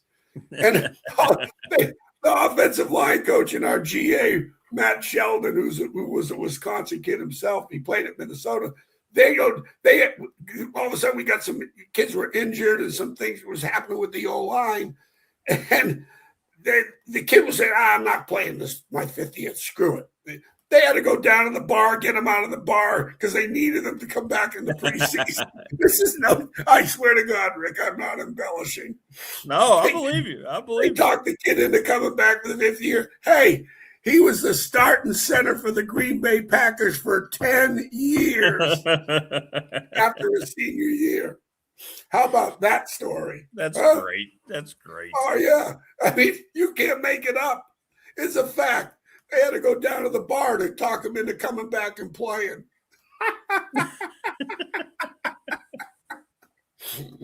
That's the Badgers for you. Good stuff here. Let's see. Well, Pezzo is a Steeler guy. He wanted Drew Aller, right, the kid from Penn State, and he got him. They drafted him. I saw that. What did you think of him? Did you get to see enough of him? He got hurt, and it was all about. I did not see him. I think there's always potential there, as they would say. But here's the thing. I think with the Steelers, the kid they took out of Ohio State last year, 2 years ago. What's his name? What's that kid's name? Started quarterback at Ohio State when they won the national championship. God, I can't remember his name, Rick, but I really liked him. I watched him. I watched, Gruden has that thing with the quarterbacks, that quarterback camp he would have. And I watched that segment on YouTube, but I'm watching him. I was watching him through. I think that kid, he's one of those kids. Will Howard. Will Howard. Yeah. If Mike Holmgren had him or Andy Reid had him, that's how I look at it. The development. You think of the Steelers. I love Mike Tomlin, old William Mary guy. I know Mike well, but let me tell you, that quarterback development went south. I'm not even go there to blame it on coaches, but it went south. Never matriculated. And so I think I like him. I really like the Will Howard kid. I think, to me, he's one of my guys that you get him with the right quarterback coach and the right development. I think he's talented enough. If he can't play, well, who can? after a while. You get to the point. How much talent do you need, when you start looking at the Montanas and the Bradys? Bart Starr, who was, on the verge of getting all the way back to Bart Starr, that gets his whole life and career. What was a 15th round pick at the time, and came from a losing program in Alabama. They were losing. Here he is. 2-time Super Bowl MVP. I know. Hall of Famer. Yeah. So, it's always interesting in the development. It's still you still got to develop. They're still developing, and you got to have the right guy to do it. And there's only a handful of them in that league that really know how to do it. They really do. You look at Andy Reid, what he's done with Donovan McNabb. What he did with the Smith kid from Utah. Yeah. Put money in their pockets. They put money in their pockets, and they won. And they won. And he won. And he saw something in Mahomes nobody else did. Remember, they traded up to get him. Nobody else was even there. Like, who? Look at what Mike Holmgren did. And I think, and I know Andy Reid was on the staff. I think he was the quarterback coach. Look what they did with Brett Favre, who the Falcons cut him. He was, he was the quarterback. That's right, he was. Let him go. Cut him. Yeah. And yet you got to have a quarterback coach that'll coach him like you're coaching offensive guards. They want to get coached. You got to coach quarterbacks. Yes, quarterbacks want to be 100%. That's it. Yes, because they want to get there. Yeah. The challenge you have with coaching Brady is he wants to get coached, and you better know what you're talking about. Let me ask you this. Wayne wants to ask you, Coach, when pro teams would ask your opinion about guys and you wanted to tell them, hey, look, this kid's an issue. How did you make sure you stayed honest with the pro coaches, kept your reputation? Well, for one, you're all here. Yeah. I'll answer that question with this way, Rick. One of my first meetings with the players is 2 things I cherish: your future and my reputation, and don't you F with either one of them. There you go. I like it. That was the first thing. So understand, my reputation is very important to me. Your future is very important to me. Okay? Give me the information. I need positive information to make positive decisions. You give me crap information, it ain't going to work. And let's put the film on. I used to put him in my chair. Okay, you sit in my chair. I'm sitting in yours. Put the film on. You're the coach. You playing this guy? You're going to play this guy? Really? You're playing me? Fuck. So when the NFL coaches come in, they always like visiting with me last because I'm a truth teller. My reputation, I wasn't trying to get in the NFL. Right. I wasn't trying to get a job. There's a lot of coaches, they'll evaluate at college coaches. There's about 60 to 65% of them. It's all about them. Absolutely. They're trying to push a kid to the NFL because of their coaching. I promise you. When he got here, he didn't understand how to do a second. Yeah, and then you're right. I was the way I approached the game with my quote enthusiasm, however you want to put it. They knew, especially as it's a DB, if they played for me, then they knew they were going to get a kid that was going to, if he started, they didn't have to worry about the neck up. I've coached 3 first-round draft choices. 3 of them. Jeff Lagerman, 13th player taken in the draft. Fabian Washington, first-rounder. And Jamar Fletcher at Wisconsin, first-rounder.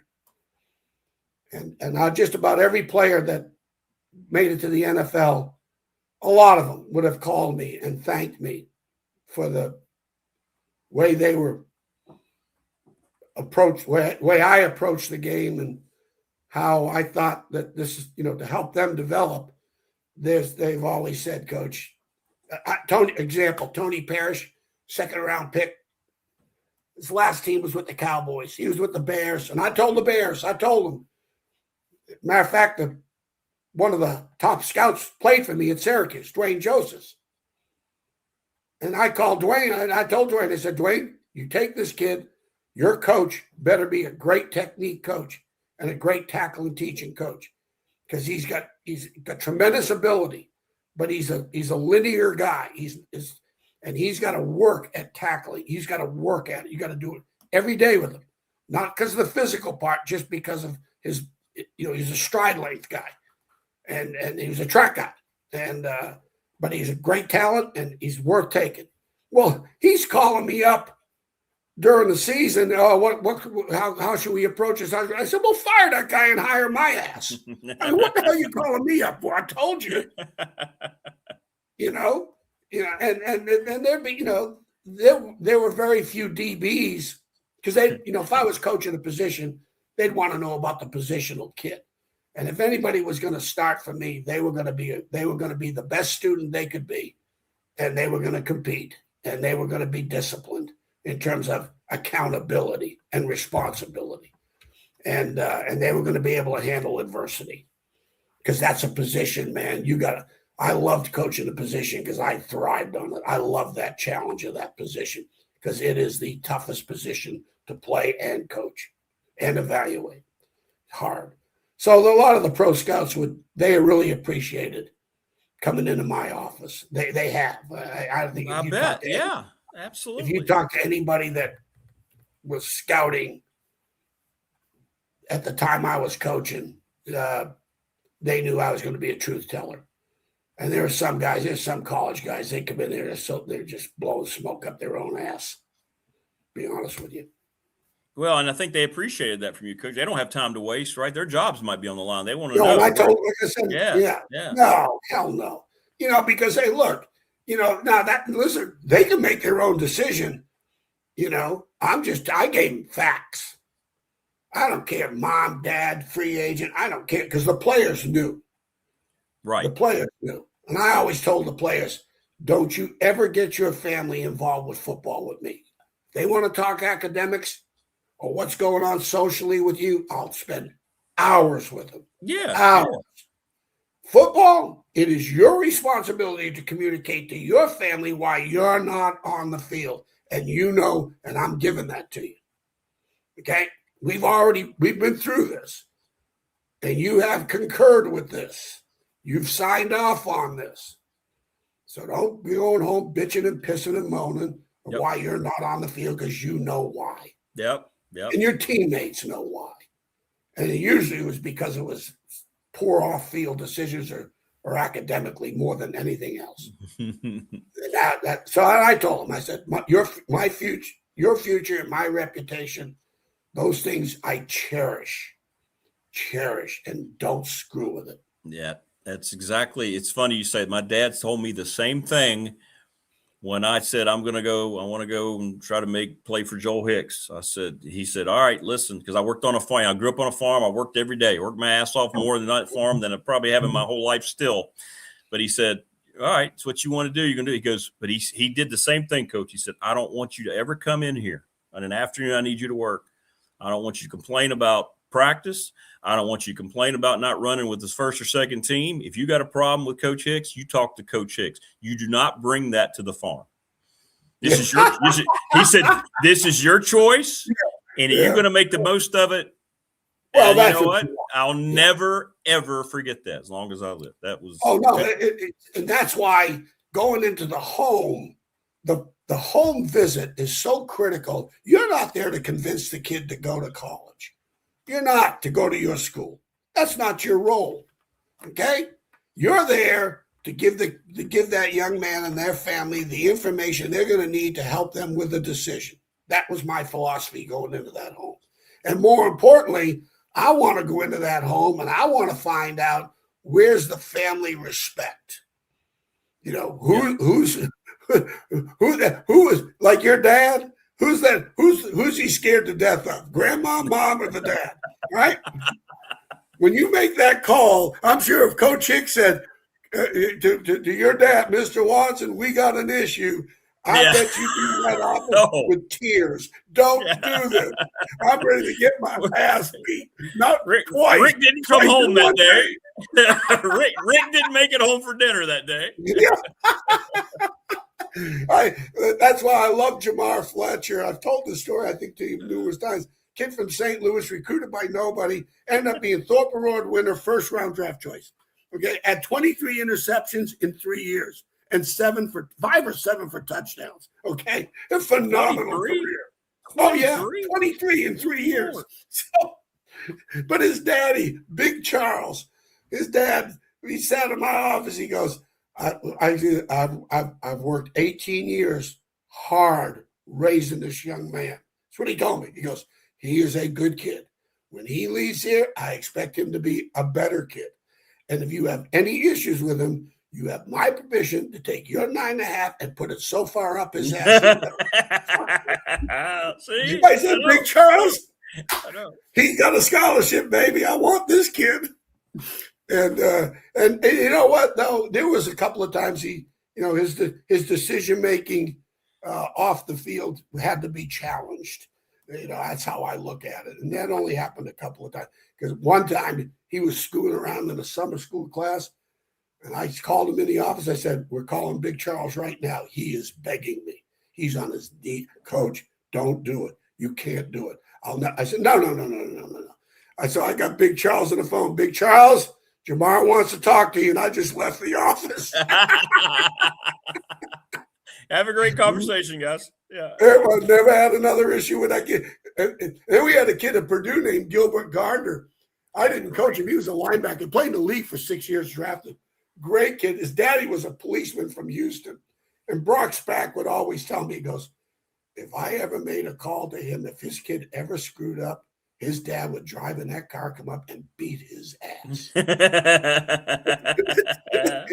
I'm just telling you what he said. And he goes, and of course the kid was like, he was a saint. Great kid. And he was a wide receiver in high school. A wide receiver, gets to Purdue. They make him a linebacker. And this is on the 2002 team, the 2001, when Drew Brees was a senior. He starts at Purdue as a linebacker, as a freshman, and then going to the Rose Bowl. That's the kind of kid he was. Gilbert Gardner, I'll never forget him. It's a great story. I never met his dad, but Todd Brock Spack, the D coordinator, I said, geez, Brock, what a great kid. He goes, oh, you don't understand. Here's why. That's so when you go into the home, that's what you want. You want to find that out. Correct. When he, there's a difference between sympathy and empathy. Okay. Are the parents going to be sympathetic or are they going to be empathetic when he calls? And I hate the coach. I hate it here. I hate this. I don't like this. I don't like that. He's not getting treated like he was before. And, is there an empathy? Because sympathy, you become a part of the problem. When you start now empathy, you understand the problem. Let's work it out. Let's try to fix it. Let's communicate. Because even though if they're bitching and pissing and moaning, they probably got some legitimate reasons. They're not just making it up. Right. Not making it up. There's something not working. And you know what? I've been through it. Like I've told people, this ain't my first rodeo. Let me. Okay, I screwed up with this kid. Let me talk to him. We'll get it straight. Not a problem. I'll be the first one to admit it. Hey, didn't handle it well. My bad. We'll get it straight. That's, again, they're going to challenge you to teach this game, and you got to embrace it as a coach. You got to embrace that challenge. You got 12 different kids in there. They're going to be, I've always said this, I've learned this a while back. At least I was told, that word LD, when you hear a kid's LD, well, that means learn differently. Everybody learns differently. Right. And you're the one teacher that's got to be able to know what buttons you need to push. Is it visual? There's different ways they learn, and you got to figure it out. It's a great point. So, well, Coach, great stuff as always. Great conversation, man. That's very insightful. That's good. So, yeah. Well, go ahead. Now I'm going to ask Todd that question too about Mendoza and what the Raiders, they've got a couple options, what they might do, what he would do. Well, Todd's NFL experiences. Exactly. Yeah. Priceless. Because, I've never, I've been to some NFL practices. I've coached a lot of guys from free agents to first rounders. I was very fortunate in my career, had, a bunch of great, talented players. And the one thing they all had in common was They were all smart guys, and they were all competitive guys. Every one of them, just about every one of them. That and as long as if the pro scout comes in, it is your obligation to the player to let it, of your experiences to communicate that so that they know what they're getting. And that's what I did. And then there've been numerous instances where I've told them, hey, this kid's got really stiff hips now. You know, you spend your money the way you want it, but this kid's stiff now, and his tackling is going to be a little suspect for you. You're going to have to work at it with this kid. You want to take him as a second rounder? Good luck. You give you fourth round money, third round money, but this is the liability you're going to be dealing with. But so your DB coach better be a fundamental guy in terms of the one fundamental of tackling that you work, not toughness, the timing and the decision making, because he's going to have to work harder at it than the other people you probably have drafted. Yeah. Well, it's good food for thought going forward. You know, honestly. All right, my friend. Hey, all right, man. As always, Rick, I'm so glad you asked me back. That's great. It was fun, man. Hey, listen, if 1 week you never call me or text me, I'll understand. I'll start getting the text. Hey, did I get fired? No, I understand. Hey, those ratings start dropping, I'm cut. I get it. Can't have a Monday show without you, Coach. Good stuff. Hey, thanks a lot. I appreciate it, Rick. Thanks, brother. Have a good week. We'll talk. Talk. Thanks, man. Elmassian. Yeah, I don't think Coach Elmo has shied away from being honest with NFL people. You want to know about this kid? Let's talk about this kid. Let's go. Because, yeah, like you said, great point. He wasn't trying to use that as leverage to go to the next level, you know. He didn't want to go to the NFL. He was happy doing what he was doing. It's great. We want to thank Pulaski County Sports Entertainment. They are our presenting sponsor of this program. Had another great weekend of racing. I was so busy at Radford all day Saturday and in the evening. That's another reason I didn't watch the draft on Saturday. But Tim reached out. They needed a PA guy. I would have done that in a heartbeat. I'll do that, Tim. Coming up a few weeks. Let me get sports done if you need help. But thanks to them, track is doing great. Great crowds, great racing. I'm hearing awesome. Sportsplex coming in August. Is there anything these gentlemen can't do? Little River Heating and Air, 1095 Radford Street in Christiansburg. I told you the story earlier about a lady came to me in the store talking about how great they are. 5553-2971. Ryan Price, the attorney, our BDST fan question of the week. We need to come up with a fan question this week. So let me know. National Bank member FDIC, the exclusive banking partner of BDST here on YouTube, and my exclusive banking partner, thanks to Lara Ramsey. Travis Williams, sponsor of our text line, Professional Door Incorporated, residential commercial garage doors, family-owned and operated 38 years right across from New River Community College. If you have a garage door issue, don't hesitate to get on Travis's schedule. Ready, Set, Fund, ReadySetFund.com. Bob Christ, CRST11 at Gmail. Reach out to Bob, and he can tell you how you can raise some money quickly. $4,300, I believe, for the Floyd County softball team. It's awesome. Sundown Electric, Jeff Smith and his brother, one of the best reputations of any business around down in Elliston.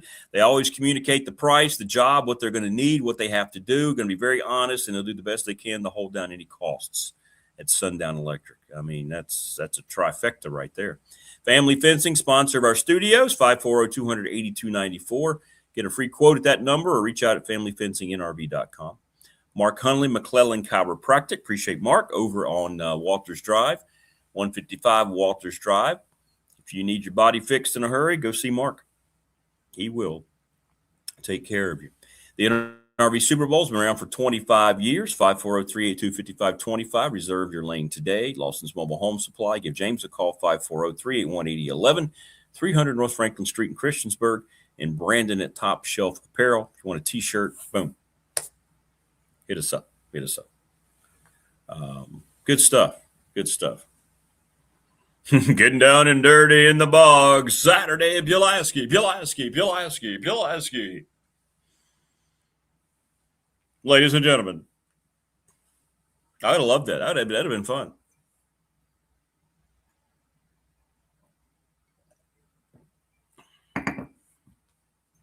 Racetrack, PA. Yeah, that'd be cool. That'd be cool. But anyway, good draft talk. We've done a nice job of covering it today. We got the best guy in the biz, David Smith, followed with Coach Elmo, and you got Todd Grantham. Jeez. Football. Next AD at Tech, question of the week. I don't know, but I don't know where all the candidates are going to come from. I know everybody's going to say Matt Roan. Like, I don't know where you dig up a list of candidates. That's the only problem with that question. Outside of Roney, I don't know anybody off the top of my head.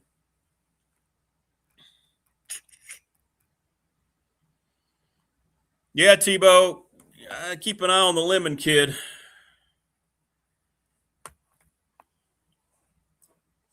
One question, one answer. Yeah.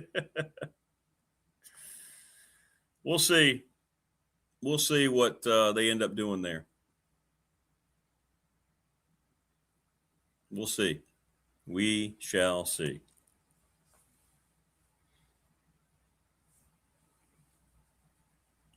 Good stuff, though. Yeah, it would be one and out. It would be one and out. Everybody would just say Matt Roan. How many votes would Matt Roan get, Wayne? That's what. A lot of people were asking me over the weekend. I said, yeah, I think there's definitely a conversation going to happen there. It's going to be up to him. He's got to ask a lot of questions because you want it to be good for the AD as well. And we'll see what kind of environment is over there for a new AD with James Franklin. It's true. Yes. Yes. We would have exclusive coverage of everything going on if that happens. Yes. Look, I think he wants to be there. I think he wants to come home. Sure. I think it'd be a great opportunity. People have asked me. Obviously, I think he would do a great job. He's been great everywhere. So we'll see. We'll see. But we don't know what their mindset might be, what the qualifications for that. I hope it doesn't become more political than it does somebody who's going to advance the athletic department. And that's where you get into a lot of trouble nowadays. But we'll see. They've cleaned out everybody. They're making sweeping changes. So you would think the mindset's going to be to find the best person to take the athletic department going forward, right? But you see, you're going to have a new president in place. It makes 0 sense at this point to hire an AD before the president. So that's not going to happen. The new president has the entire university's well-being, obviously, at his forefront. Athletics is not the main thing he's looking at. I know we come from a sports perspective, but it'll be a large part once he gets in there. But they've got to find the right president. Let's forget about AD. They've got to get the right new leader of the institution because that can make or break any athletic department in a heartbeat.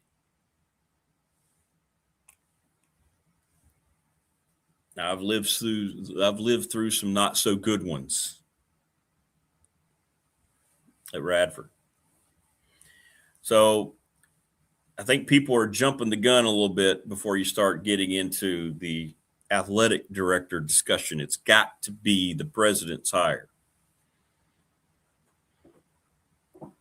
So we'll see what happens there.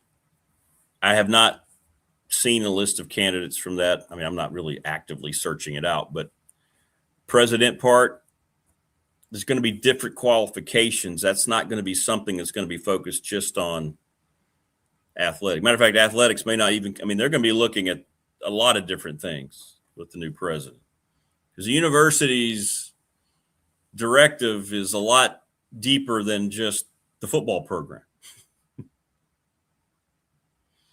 Wayne says I should be president. I'm academically qualified with a nice C average in high school. It's true. It's true. That's true. Coach Elmo's right. He goes, the BOV better get president in, AD in place before the governor gets involved. Yeah. Might be too late for that.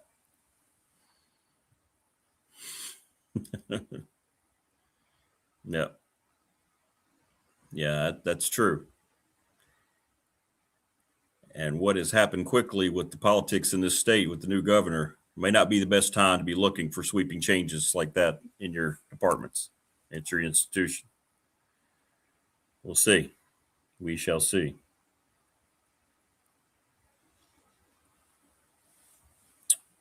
But yeah, exactly, Prometheus, 100%. 100% she's involved. So, cool the jets on the AD situation. That whole emeritus thing that Witt is going to be doing, I don't think it'll last long, but that was probably put in place because the presidential hire's got to be the one that's made first. And then everything else, the dominoes will fall after that. So that's just the way it rolls. That's just the way it rolls. Todd Grantham will join us next. Ask him some questions about what he saw this weekend and some things that how franchises do all this going forward.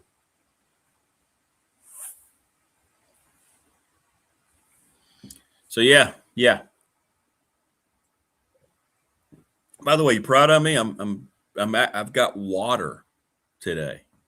I've kind of caught myself relying too much on soda, and I'm not going to stop it because I'm too addicted to it.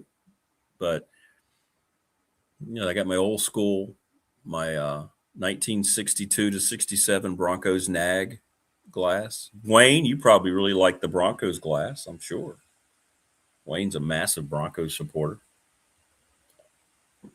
How about that? You proud of me? A little bit of water there.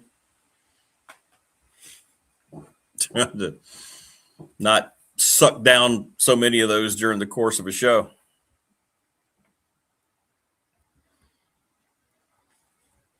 Yeah, I saw that. Prometheus. Saw that she was in Blacksburg this weekend. So we'll see. We shall see. Big time here. These hires are very, very vital. Let's just look at it from, universities or businesses. So it's a business perspective. It'll be huge for the new president, but just from a football program. Right. New president's going to have to be sympathetic to the athletic charge. Maybe this is where having somebody as headstrong and as controlling as Franklin is going to be a good thing because he can get to the new president and say, look, I was at Penn State. I was at a blue blood. We need to figure out how to make sure this thing keeps rolling forward. He's already said that, right? The cohesion with the president and the AD, and now both of those guys are going to be gone. So I do believe he'll have – I won't say he'll have input, but he'll have an opinion about what goes on there. People will ask, sure. Like, but the governor, board of visitors, those are the folks that's going to hire the new president, not the football coach. I've seen people say that he'll hire the new president. No, he won't.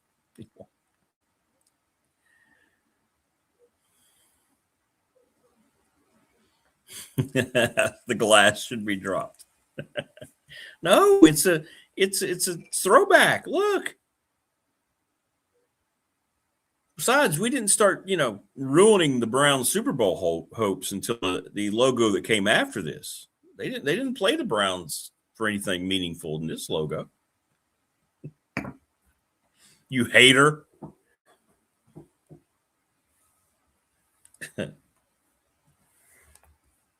But you should feel pretty good. Now, if you had a quarterback, the Browns all of a sudden have something to work with there. A throw out, not a throwback. It gives you a nice historical reference on the back.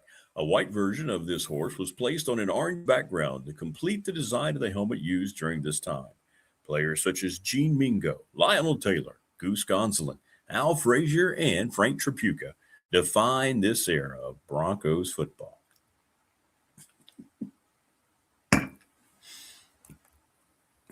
Thank you so much. And thanks to Morris, they were out representing the BDST T-shirts at the Songwriters Festival. How cool is that? That was awesome. Very cool. Very cool. You'll only admit that the 70s are his crutch. Yes, led by that guy.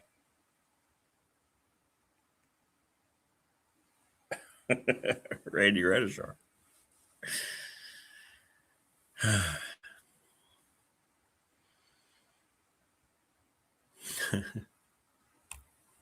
Yeah, T-Bo, we'll see about the Lemon Kid.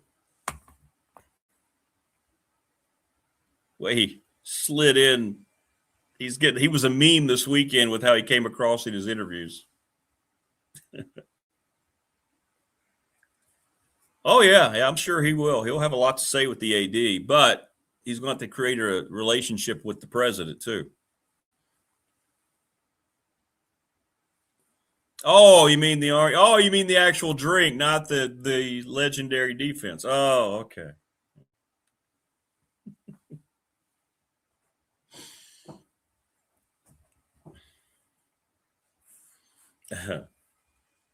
Well, I'll take half of that anyway. Great stuff today. Thanks to David Smith, Coach Elmo, and now here is Todd Grantham. What's going on? Hey, you don't look like you're in a football office. No, man, I'm hanging out. We're on the road today. I'm not on the road today, but the rule is now you can have 10 coaches out. You can have a total of 16, so you kind of alternate. So I got a couple exit meetings with players today and work on a couple opponents for next year. So I'm going to kind of work on that and get ready to roll. So awesome. Never stops, man. Never stops. Yeah. Well, what kind of info did you get the first week? You guys are finished with everything, but what are guys doing now? Remind folks what they're thinking about from their own teams, that are listening here. Yeah. So, well, first of all, it's always tell them at our last meeting, it's always important you finish strong academically. I mean, you get to that last week and now you got exams and things like that. So you got to finish it off right. But basically, the way colleges are structured now, the month of May is kind of like their time off, meaning it's, you get 4 weeks to really kind of do whatever. So our strength coach will give them a routine or a workout plan that they can, you can go home, you can travel, you can do what you want to do. And I'll be honest with you, a lot of our guys are staying, meaning they may go somewhere for weekends, but they'll be around. And if they're going to be around, the weight room will be open 3 days a week that they can come in the mornings to get work done. And, it is good for guys to kind of get away a little bit because it is a grind. Because basically when they come back in June, we'll go all the way till, the bowl game and kind of go through that. So the month of May is kind of like on their own. And then when they come back in June, it becomes more structured with the strength conditioning staff. And then we're allowed to meet with them and do walkthroughs and be on the field with them for movements and things like that. So we can do that the month of June.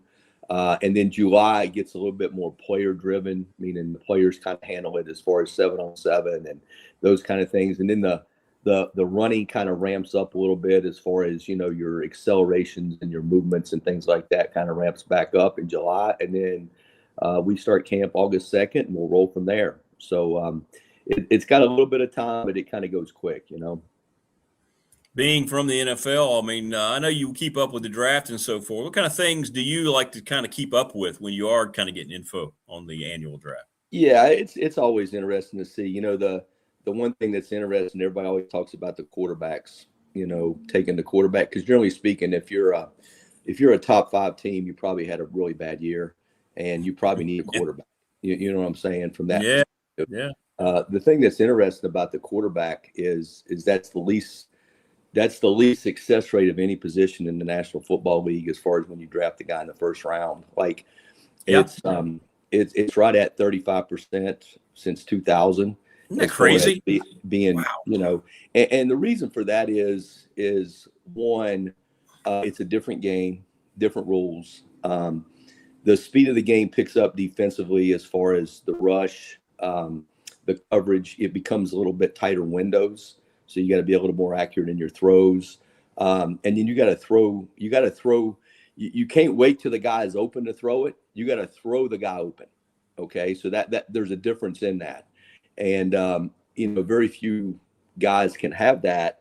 The other thing that happens is, and I've seen this is, and like, for example, the Raiders took, the quarterback with the first round, but truthfully, they need so many things around him that you got to be careful playing a guy early, because you can create bad habits because you don't have a line that can protect him. You may not have a receiver that can get open. You know what I'm saying? You don't have the skill around him for him to be successful. So I've always been a little bit the other way as far as developing the team. With big people, like the most successful position in the National Football League from a draft standpoint, as far as you're getting a productive player for multiple contracts, is actually offensive line and edge rushers. And the reason for that is one, they're a little bit easier to evaluate, and the measurable thing is a little bit of a truer indicator. Your height, weight, those kind of things are a little bit truer of an indicator of what you need to be successful at that position in the National Football League. So, it's and the problem nowadays is because there's a salary cap, everybody wants to start the guy early. Okay. In other words, you want it, like when the Chiefs were really good, Mahomes was, playing on a rookie contract, which is not much relative to what the second contract will cost a guy. Okay. And like, for example, when Mahomes got to his second contract, the offensive line became really bad, and it wasn't a misdiagnosis of, talent or anything. It's like, these are the guys we can afford to pay. And that's what happens when you have a salary cap structure, like the NFL does, is it forces you to make a decision on guys that you want to keep. And obviously a quarterback's a guy that you're going to keep, and you're going to try to build around him. So it'll be interesting to see how they handle. They got Kirk Cousins there, who I think is a really good quarterback. Now he can throw it to the other team at times, but if you really look over the last couple of years, when he's played, he's done a good job. So I think that, in my opinion, don't rush a guy, because I've seen it. Like we had Carr when I was in Houston, and we were just starting out as a franchise, and you can develop bad habits, because no one wants to get hit. You know what I'm saying? And, well, that's right. And if that if you don't trust your backside, you're going to make poor decisions. And the other thing is like, it was interesting when I was with Houston, Chris Palmer, like they would, and even with Peyton, like, do not scramble. Like you get rid of the ball, do not scramble, because what happens is when you rely on that to extend plays, and look, you're going to extend some plays, but at the same time, it needs to be about timing to get rid of the ball, because when you start going to loose plays like that, that's when your chances of getting injured can increase. So, it'll be interesting to see how they do it. But personally, I would take my time with the guy, because it's not etched in stone that he's going to be a guy. I think it's just a matter of getting the right pieces around him, to be honest with you. And that's what they got to do. So anyway, we'll see what happens with that. Well, that was going to be my question to you. I was thinking the same thing, especially because it's Cousins, and because, Clint Kubiak learned a lot from his dad, and he watched John Elway do that in Denver under Steve DeBerg. Why would you rush him out there? He seems like a mature kid. He would understand. Yeah. He's got a guy in Cousins who I think now at this point is being brought in the right way, as opposed to what happened to him in Atlanta, where they just drafted his replacement after they gave him a big contract. It never made any sense. Now he knows he's going to be a mentor. So why not start the veteran guy, right? I think the reason that people push it is, one, fan interest, meaning, like, generally speaking, when you take a guy with the first pick in the draft, you were not a very good team the year before, and you're trying to create excitement, and then you want to get your product out there, which is really the worst thing to do with a quarterback, because the habits you can create. The other issue is like quarterbacks, when you're taken in the first round, you have a 4-year contract with a 5th-year option. So basically the team has you for 5 years. So therefore, if they set a guy for 2 years, well, then they got 3 years to decide if he can play or not, and that window shrinks. If you remember back when the Titans had Steve McNair, McNair sat for like 3 to 4 years before he even played. Like, you would never get that. You'll never get that type of pattern now, because of contracts and things like that. Now it's more of a rush to play them, One, from the excitement standpoint, also the talent standpoint, and really you got no one else. You know what I'm saying? I mean, that's why you took the guy with the first pick or whatever. But the truth is that's the least successful position in the National Football League. And I want to say that it is around 35% success rate. And truthfully, once you get out of the top 10, it's like 25%. And it's really low, from that perspective. So, I think it's always good to build around them. You know what I'm saying? With, a run game. I mean, if you go back and look at Dak Prescott, when Dak got his big contract and he had a great year, okay, he had an offensive line that was all first-round picks. He had a running back in Elliott that could run the ball, and he had a receiver outside that could make the one-on-one catches because you had to go drop to an 8-man box to stop the run, so you're one-on-one outside, and he never got hit. Okay, so if you went back and looked at Dak's, success rate, that was his most successful year when the people around him, were really good. And, it's like anything. I mean, the quarterback, gets a lot of credit when they win and takes a lot of blame when they lose, but there's a lot of pieces around that affect that. So, I think it's important that you build around them and get the right fit, but everybody's looking for the quarterback. You know what I'm saying? Just like if you take the Rams, like I totally get how that whole Rams thing went down, because that's, everybody's talking about Sean McVay. I don't think it's a matter of him. Well, I know it's not a matter of him not wanting the guy when they took Ty Simpson. I think one, he knows this is, Stafford's team. Okay. And because at the end of the day, when you sign a guy like that in the first round, within 2 years, he's going to become your starter, or you're going to try to make him your starter. Okay. But truthfully, with Stafford, it's year to year right now. So when you look at the Rams, and they made it all the way to the finals with the Seahawks, and the Seahawks won the Super Bowl. And if you look at their team, the Rams, for example, offense was not a problem for them in that game. Okay, offense was not a problem. I mean, special teams and defense were really their problems, and they fixed the special teams issue per se with the coach. And then defensively, if you look at the free agency, they signed some guys that they felt like can shore up their defense. So honestly, they kind of had a luxury pick. And from a GM's perspective, how do I keep this moving forward after Stafford? And you can say, we'll take a wide out. Well, what happens is you always evaluate the talent pool of a position. In other words, the wide receiver group was a very talented group in the draft. So therefore, we can get Ty Simpson with 13, and then we can go get the receiver later in the draft because of the talent pool, because there's not that big a difference between the guys we have rated that are first round guys and second round guys. You know what I'm saying? So that ends up falling into that. And then the other thing people say, we'll trade down, right? Well, what if nobody wants to trade with you?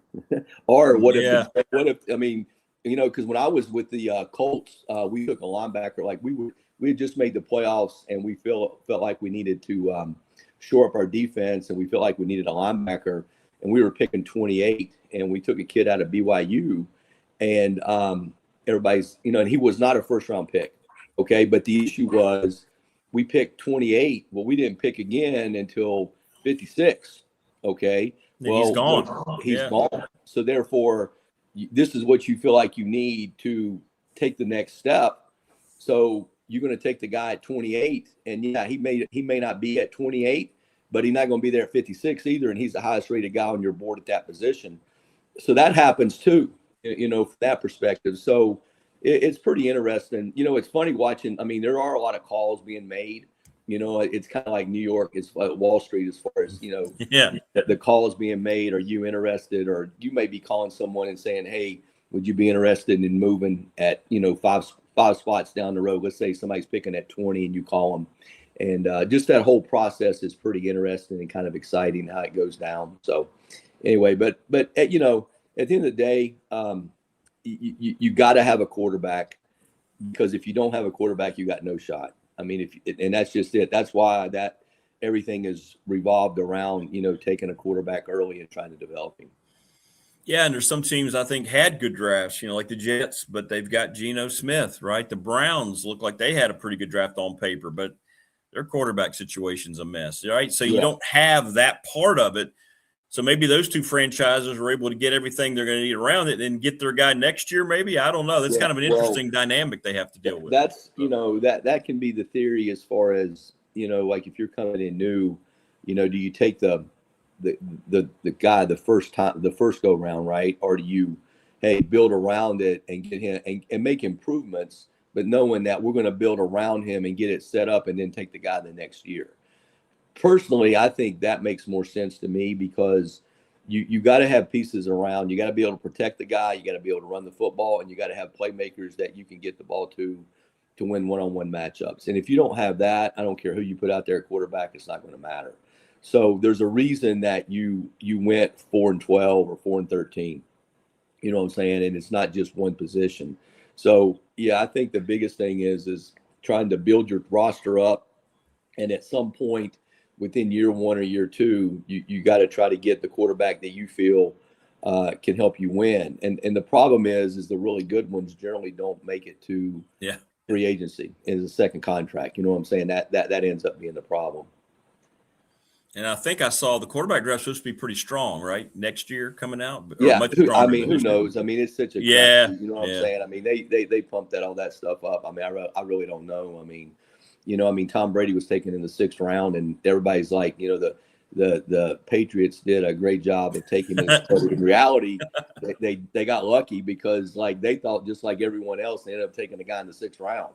So it wasn't like they knew something was going to happen like that. So you never know with it. But I think the biggest thing is try to build your team, and you got to build your front, and you got to be stout. You got to be able to run the ball.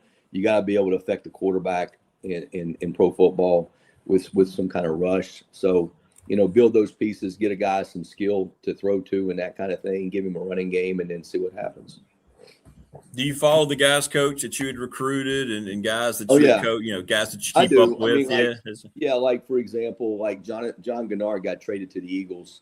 And actually we were his only offer. My son Corbin still claims that he found him because he was with me when I worked him out at one of our camps when I was at Louisville. And John was a guy that, he was at Louisville. We were his only offer. And I was at Louisville with him. And then he followed me to Florida.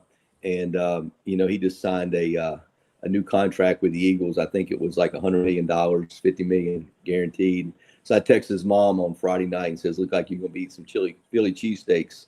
And she said, absolutely. So it was all good. But, stories like that are great. You know what I'm saying? Just because you know the family and, where they came from and kind of how they've overcome a lot of things in their career or their lives to continue to work and just, that's really why you get into coaching. Not so much a guy ends up being an NFL player, but a guy enhances his career and he's able to go out and be productive in society and live a quality life. And that's really why you coach from that perspective. And it ends up being an NFL thing. That's great. But, that stories like that are the reason that guys get into coaching. At least it was when I was there.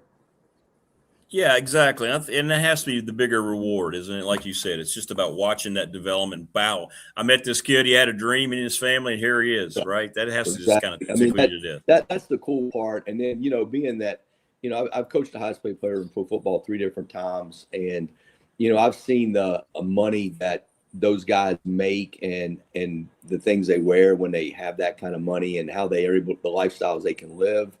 And then when you come back to college and you see a kid that is striving to get there, right? And you've been there and you know what it's like. It's kind of cool to see the fight or the pattern or the path the guy's taking to try to, get there.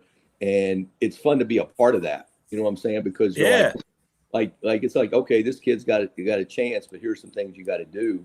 And because I'll be honest, like you can go to an NFL team and you can look at the bottom third of their roster and you could go out into the street and you could pick 3 guys at each position that are as talented as that guy.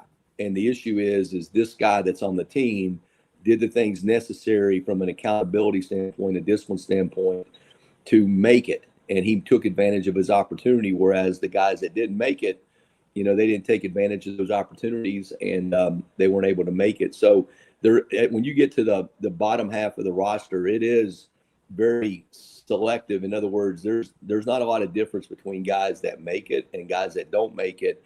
And a lot of times it comes down to the things that happen off the field and your discipline and accountability.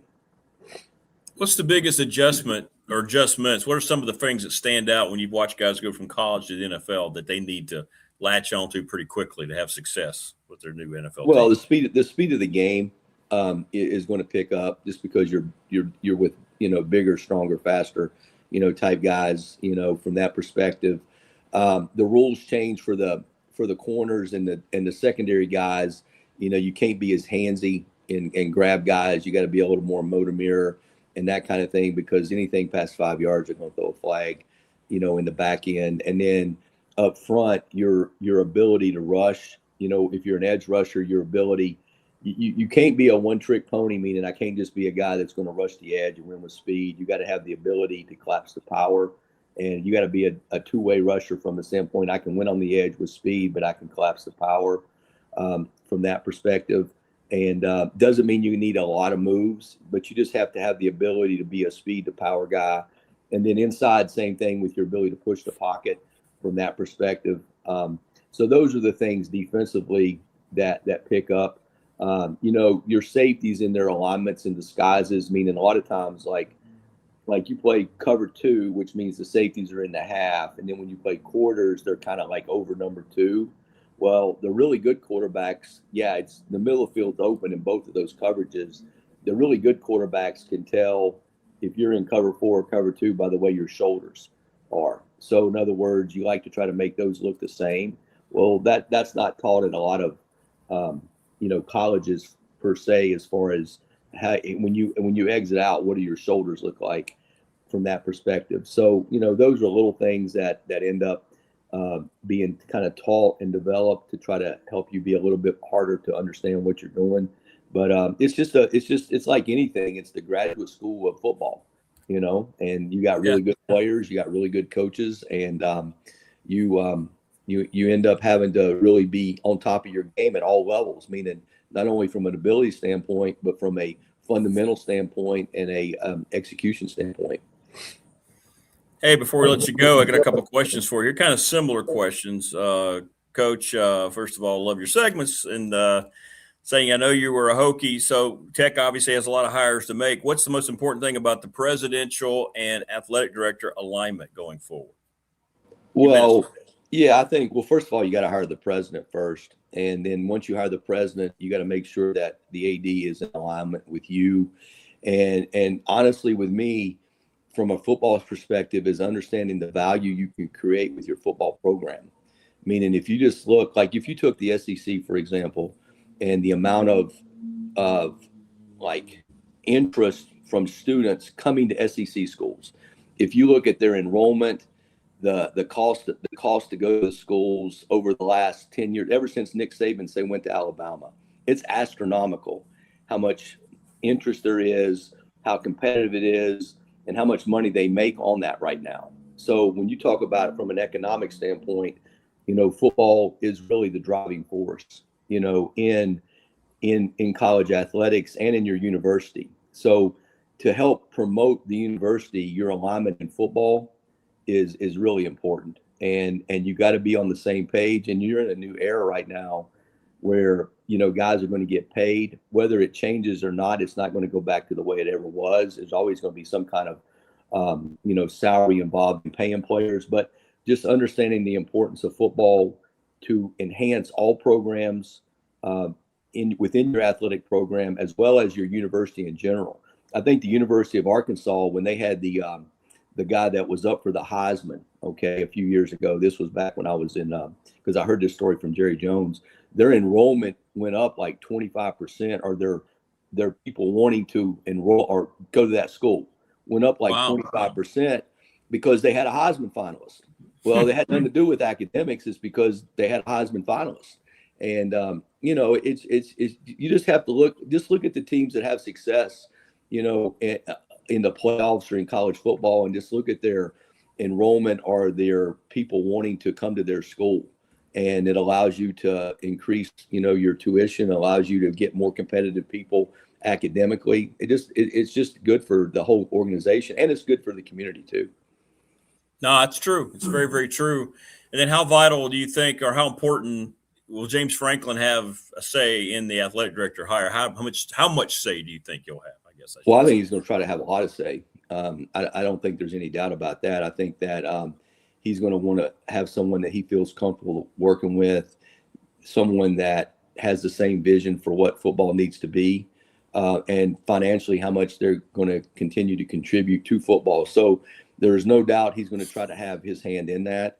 How much will be based upon, the people above him, listening to what he says or what he thinks. But he's definitely going to try to have a major hand in what they do. All right. So the rest of your week, you got your stuff today. What else are you going to be doing after you look at some film? So this week, we really, I got to, we're still recruiting for next year, right? So I've still got evaluation to do on guys, looking at official visits in June to get some guys set up for that. So from a personnel side, it'll be evaluating, high school guys or JUCO guys that we could sign mid-year or December, looking at that number and trying to see if we want to bring a guy or two in June, which is, when you can do the official visits from that perspective. So I'll end up doing that. Have exit meetings all week with players on, things they got to work on between now and August 2nd when we start. We'll do that. And then watching opponents for next year as far as breaking those guys down and getting all that set up so that structurally we can make sure that we kind of hit all the concepts that, say, a team runs or does in June and August, from a preparation standpoint. So that way when we come in on a Monday of game week, it's something that we've kind of done before and it's not totally new to a player. And you find out pretty quickly if guys are doing all the things. You'll know pretty much if guys are doing all the things that you've expected. Yeah, nowadays you can never not. You have to always work out. You got to always train, and that's the thing that's probably changed since I was in. back in the day, guys went home, worked, trained on their own, and you came back, at the start of spring or training camp. But nowadays, guys stay and actually you can pay them. It's a part of their contractual obligation that you can pay them to work out, which is actually a good thing. It gives them a place to work out and really should help them in their ability to create, what they need from a physical standpoint, for the season. So they're here training, working out, and then financially it's like a summer job. It basically is what it is. So I think it's a good thing. Well, good stuff, brother, as always. Man, we covered a lot of ground. That's good. Yeah, no problem. That's good stuff. That's good stuff. Good deal. All right. Well, have a great week, man. I'm sure you and I'll be talking, and we'll do it again next week. You guys take care. Have a great week. All right, man. You too. Stay safe. Bye. There you go. Todd Grantham, been the coordinator at Alabama Birmingham. Good stuff. We covered a lot of ground today, man. That's some good info. It gives you some good insight. I try to ask the questions thinking about, what you guys want to kind of know too. It just takes us, it just furthers our knowledge and gives us a visual in our head of what goes on this time of year in college programs and the expectations and the mindset going forward. So it's good stuff. Good stuff. And I'm going to tell you, we're going to cover the draft again Thursday. You're not going to have better coverage than what David Smith provides. You're just not. So anyway. But I hope you're satisfied with what your team did in the draft. We don't know. It doesn't take as long, especially as we were talking about with the quarterback. But it's interesting. Todd had the same mindset that I did about, I think the Mendoza situation is a perfect example to maybe go back and kick it a little bit old school in terms of your quarterback development and so forth. All right. That's the way it's got to be. It just makes too much sense. This makes too much sense not to, and to, I think when you see how the league has gone, I know guys have been good starting out. They have. Guys have been really good. Eventually, they struggle for a little bit, and I understand that mindset. Todd's talked about it. It's all tied into the money and the contract more than anything else. But maybe the Raiders have a shot here to go back and do things a little old school, if you will. I think Cousins seems like that good, perfect guy. I think he was blindsided by the whole Penix draft. You take quarterback at number 8. You bring in, you got that new GM, a new coach. They bring in Cousins. You got the big deal. And then immediately you go out and you draft his replacement, and you're showing bias. Apparently, early on it was just so weird. And now, of course, both those individuals have been fired. Not surprised. But I don't think the Raiders are in that kind of mode. I think this could be a very upfront situation, and I'm sure they probably already had several conversations with somebody sent me on the professional door text line about, do these teams talk to these players? Oh, yeah. Fernando Mendoza knows he's been going number 1 for months now. So there's no question. I don't care if you want to look at tampering, just whatever. I mean, I'm sure that these conversations have been going on about the plane. In other words, he's not going to get to Vegas and all of a sudden, wait a minute, I didn't know about this. And it may have been why it could go all the way back. You could trace it all the way back to when they brought Cousins in to get him there. All right, this is what we're thinking. You're the type of guy that I know can help us on the field, but you can also be a great, great mentor. Would you want to come here and do that? So being honest and upfront is the way to go, like Coach Elmo. And I think these organizations, maybe the Raiders now are smart enough to kind of evolve into that going forward. But I think that's going to be interesting to watch and see. We know that's going to be the situation in Los Angeles. I don't know if Simpson, who played 15 games collegiately, is going to be that guy or not. It still seems like a reach. It still seems like a very silly pick. I think Prometheus said earlier, you could have traded down.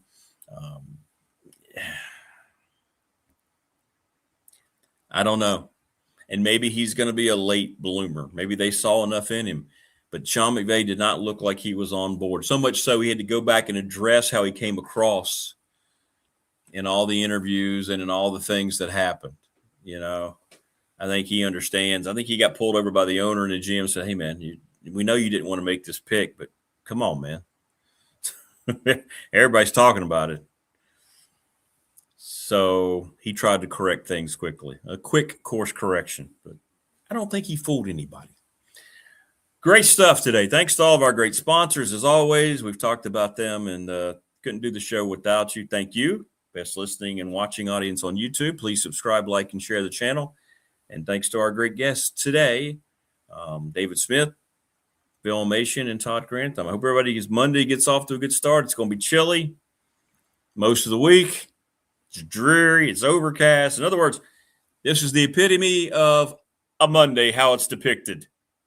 So hopefully we were able to provide just a little bit of sunshine in your life. See how I segued that up? But thanks for joining us. I know it's always a better start to my day after we get to talk and meet all of you. And we'll see you tomorrow on the Tuesday edition. Everybody stay safe, take care, and we'll talk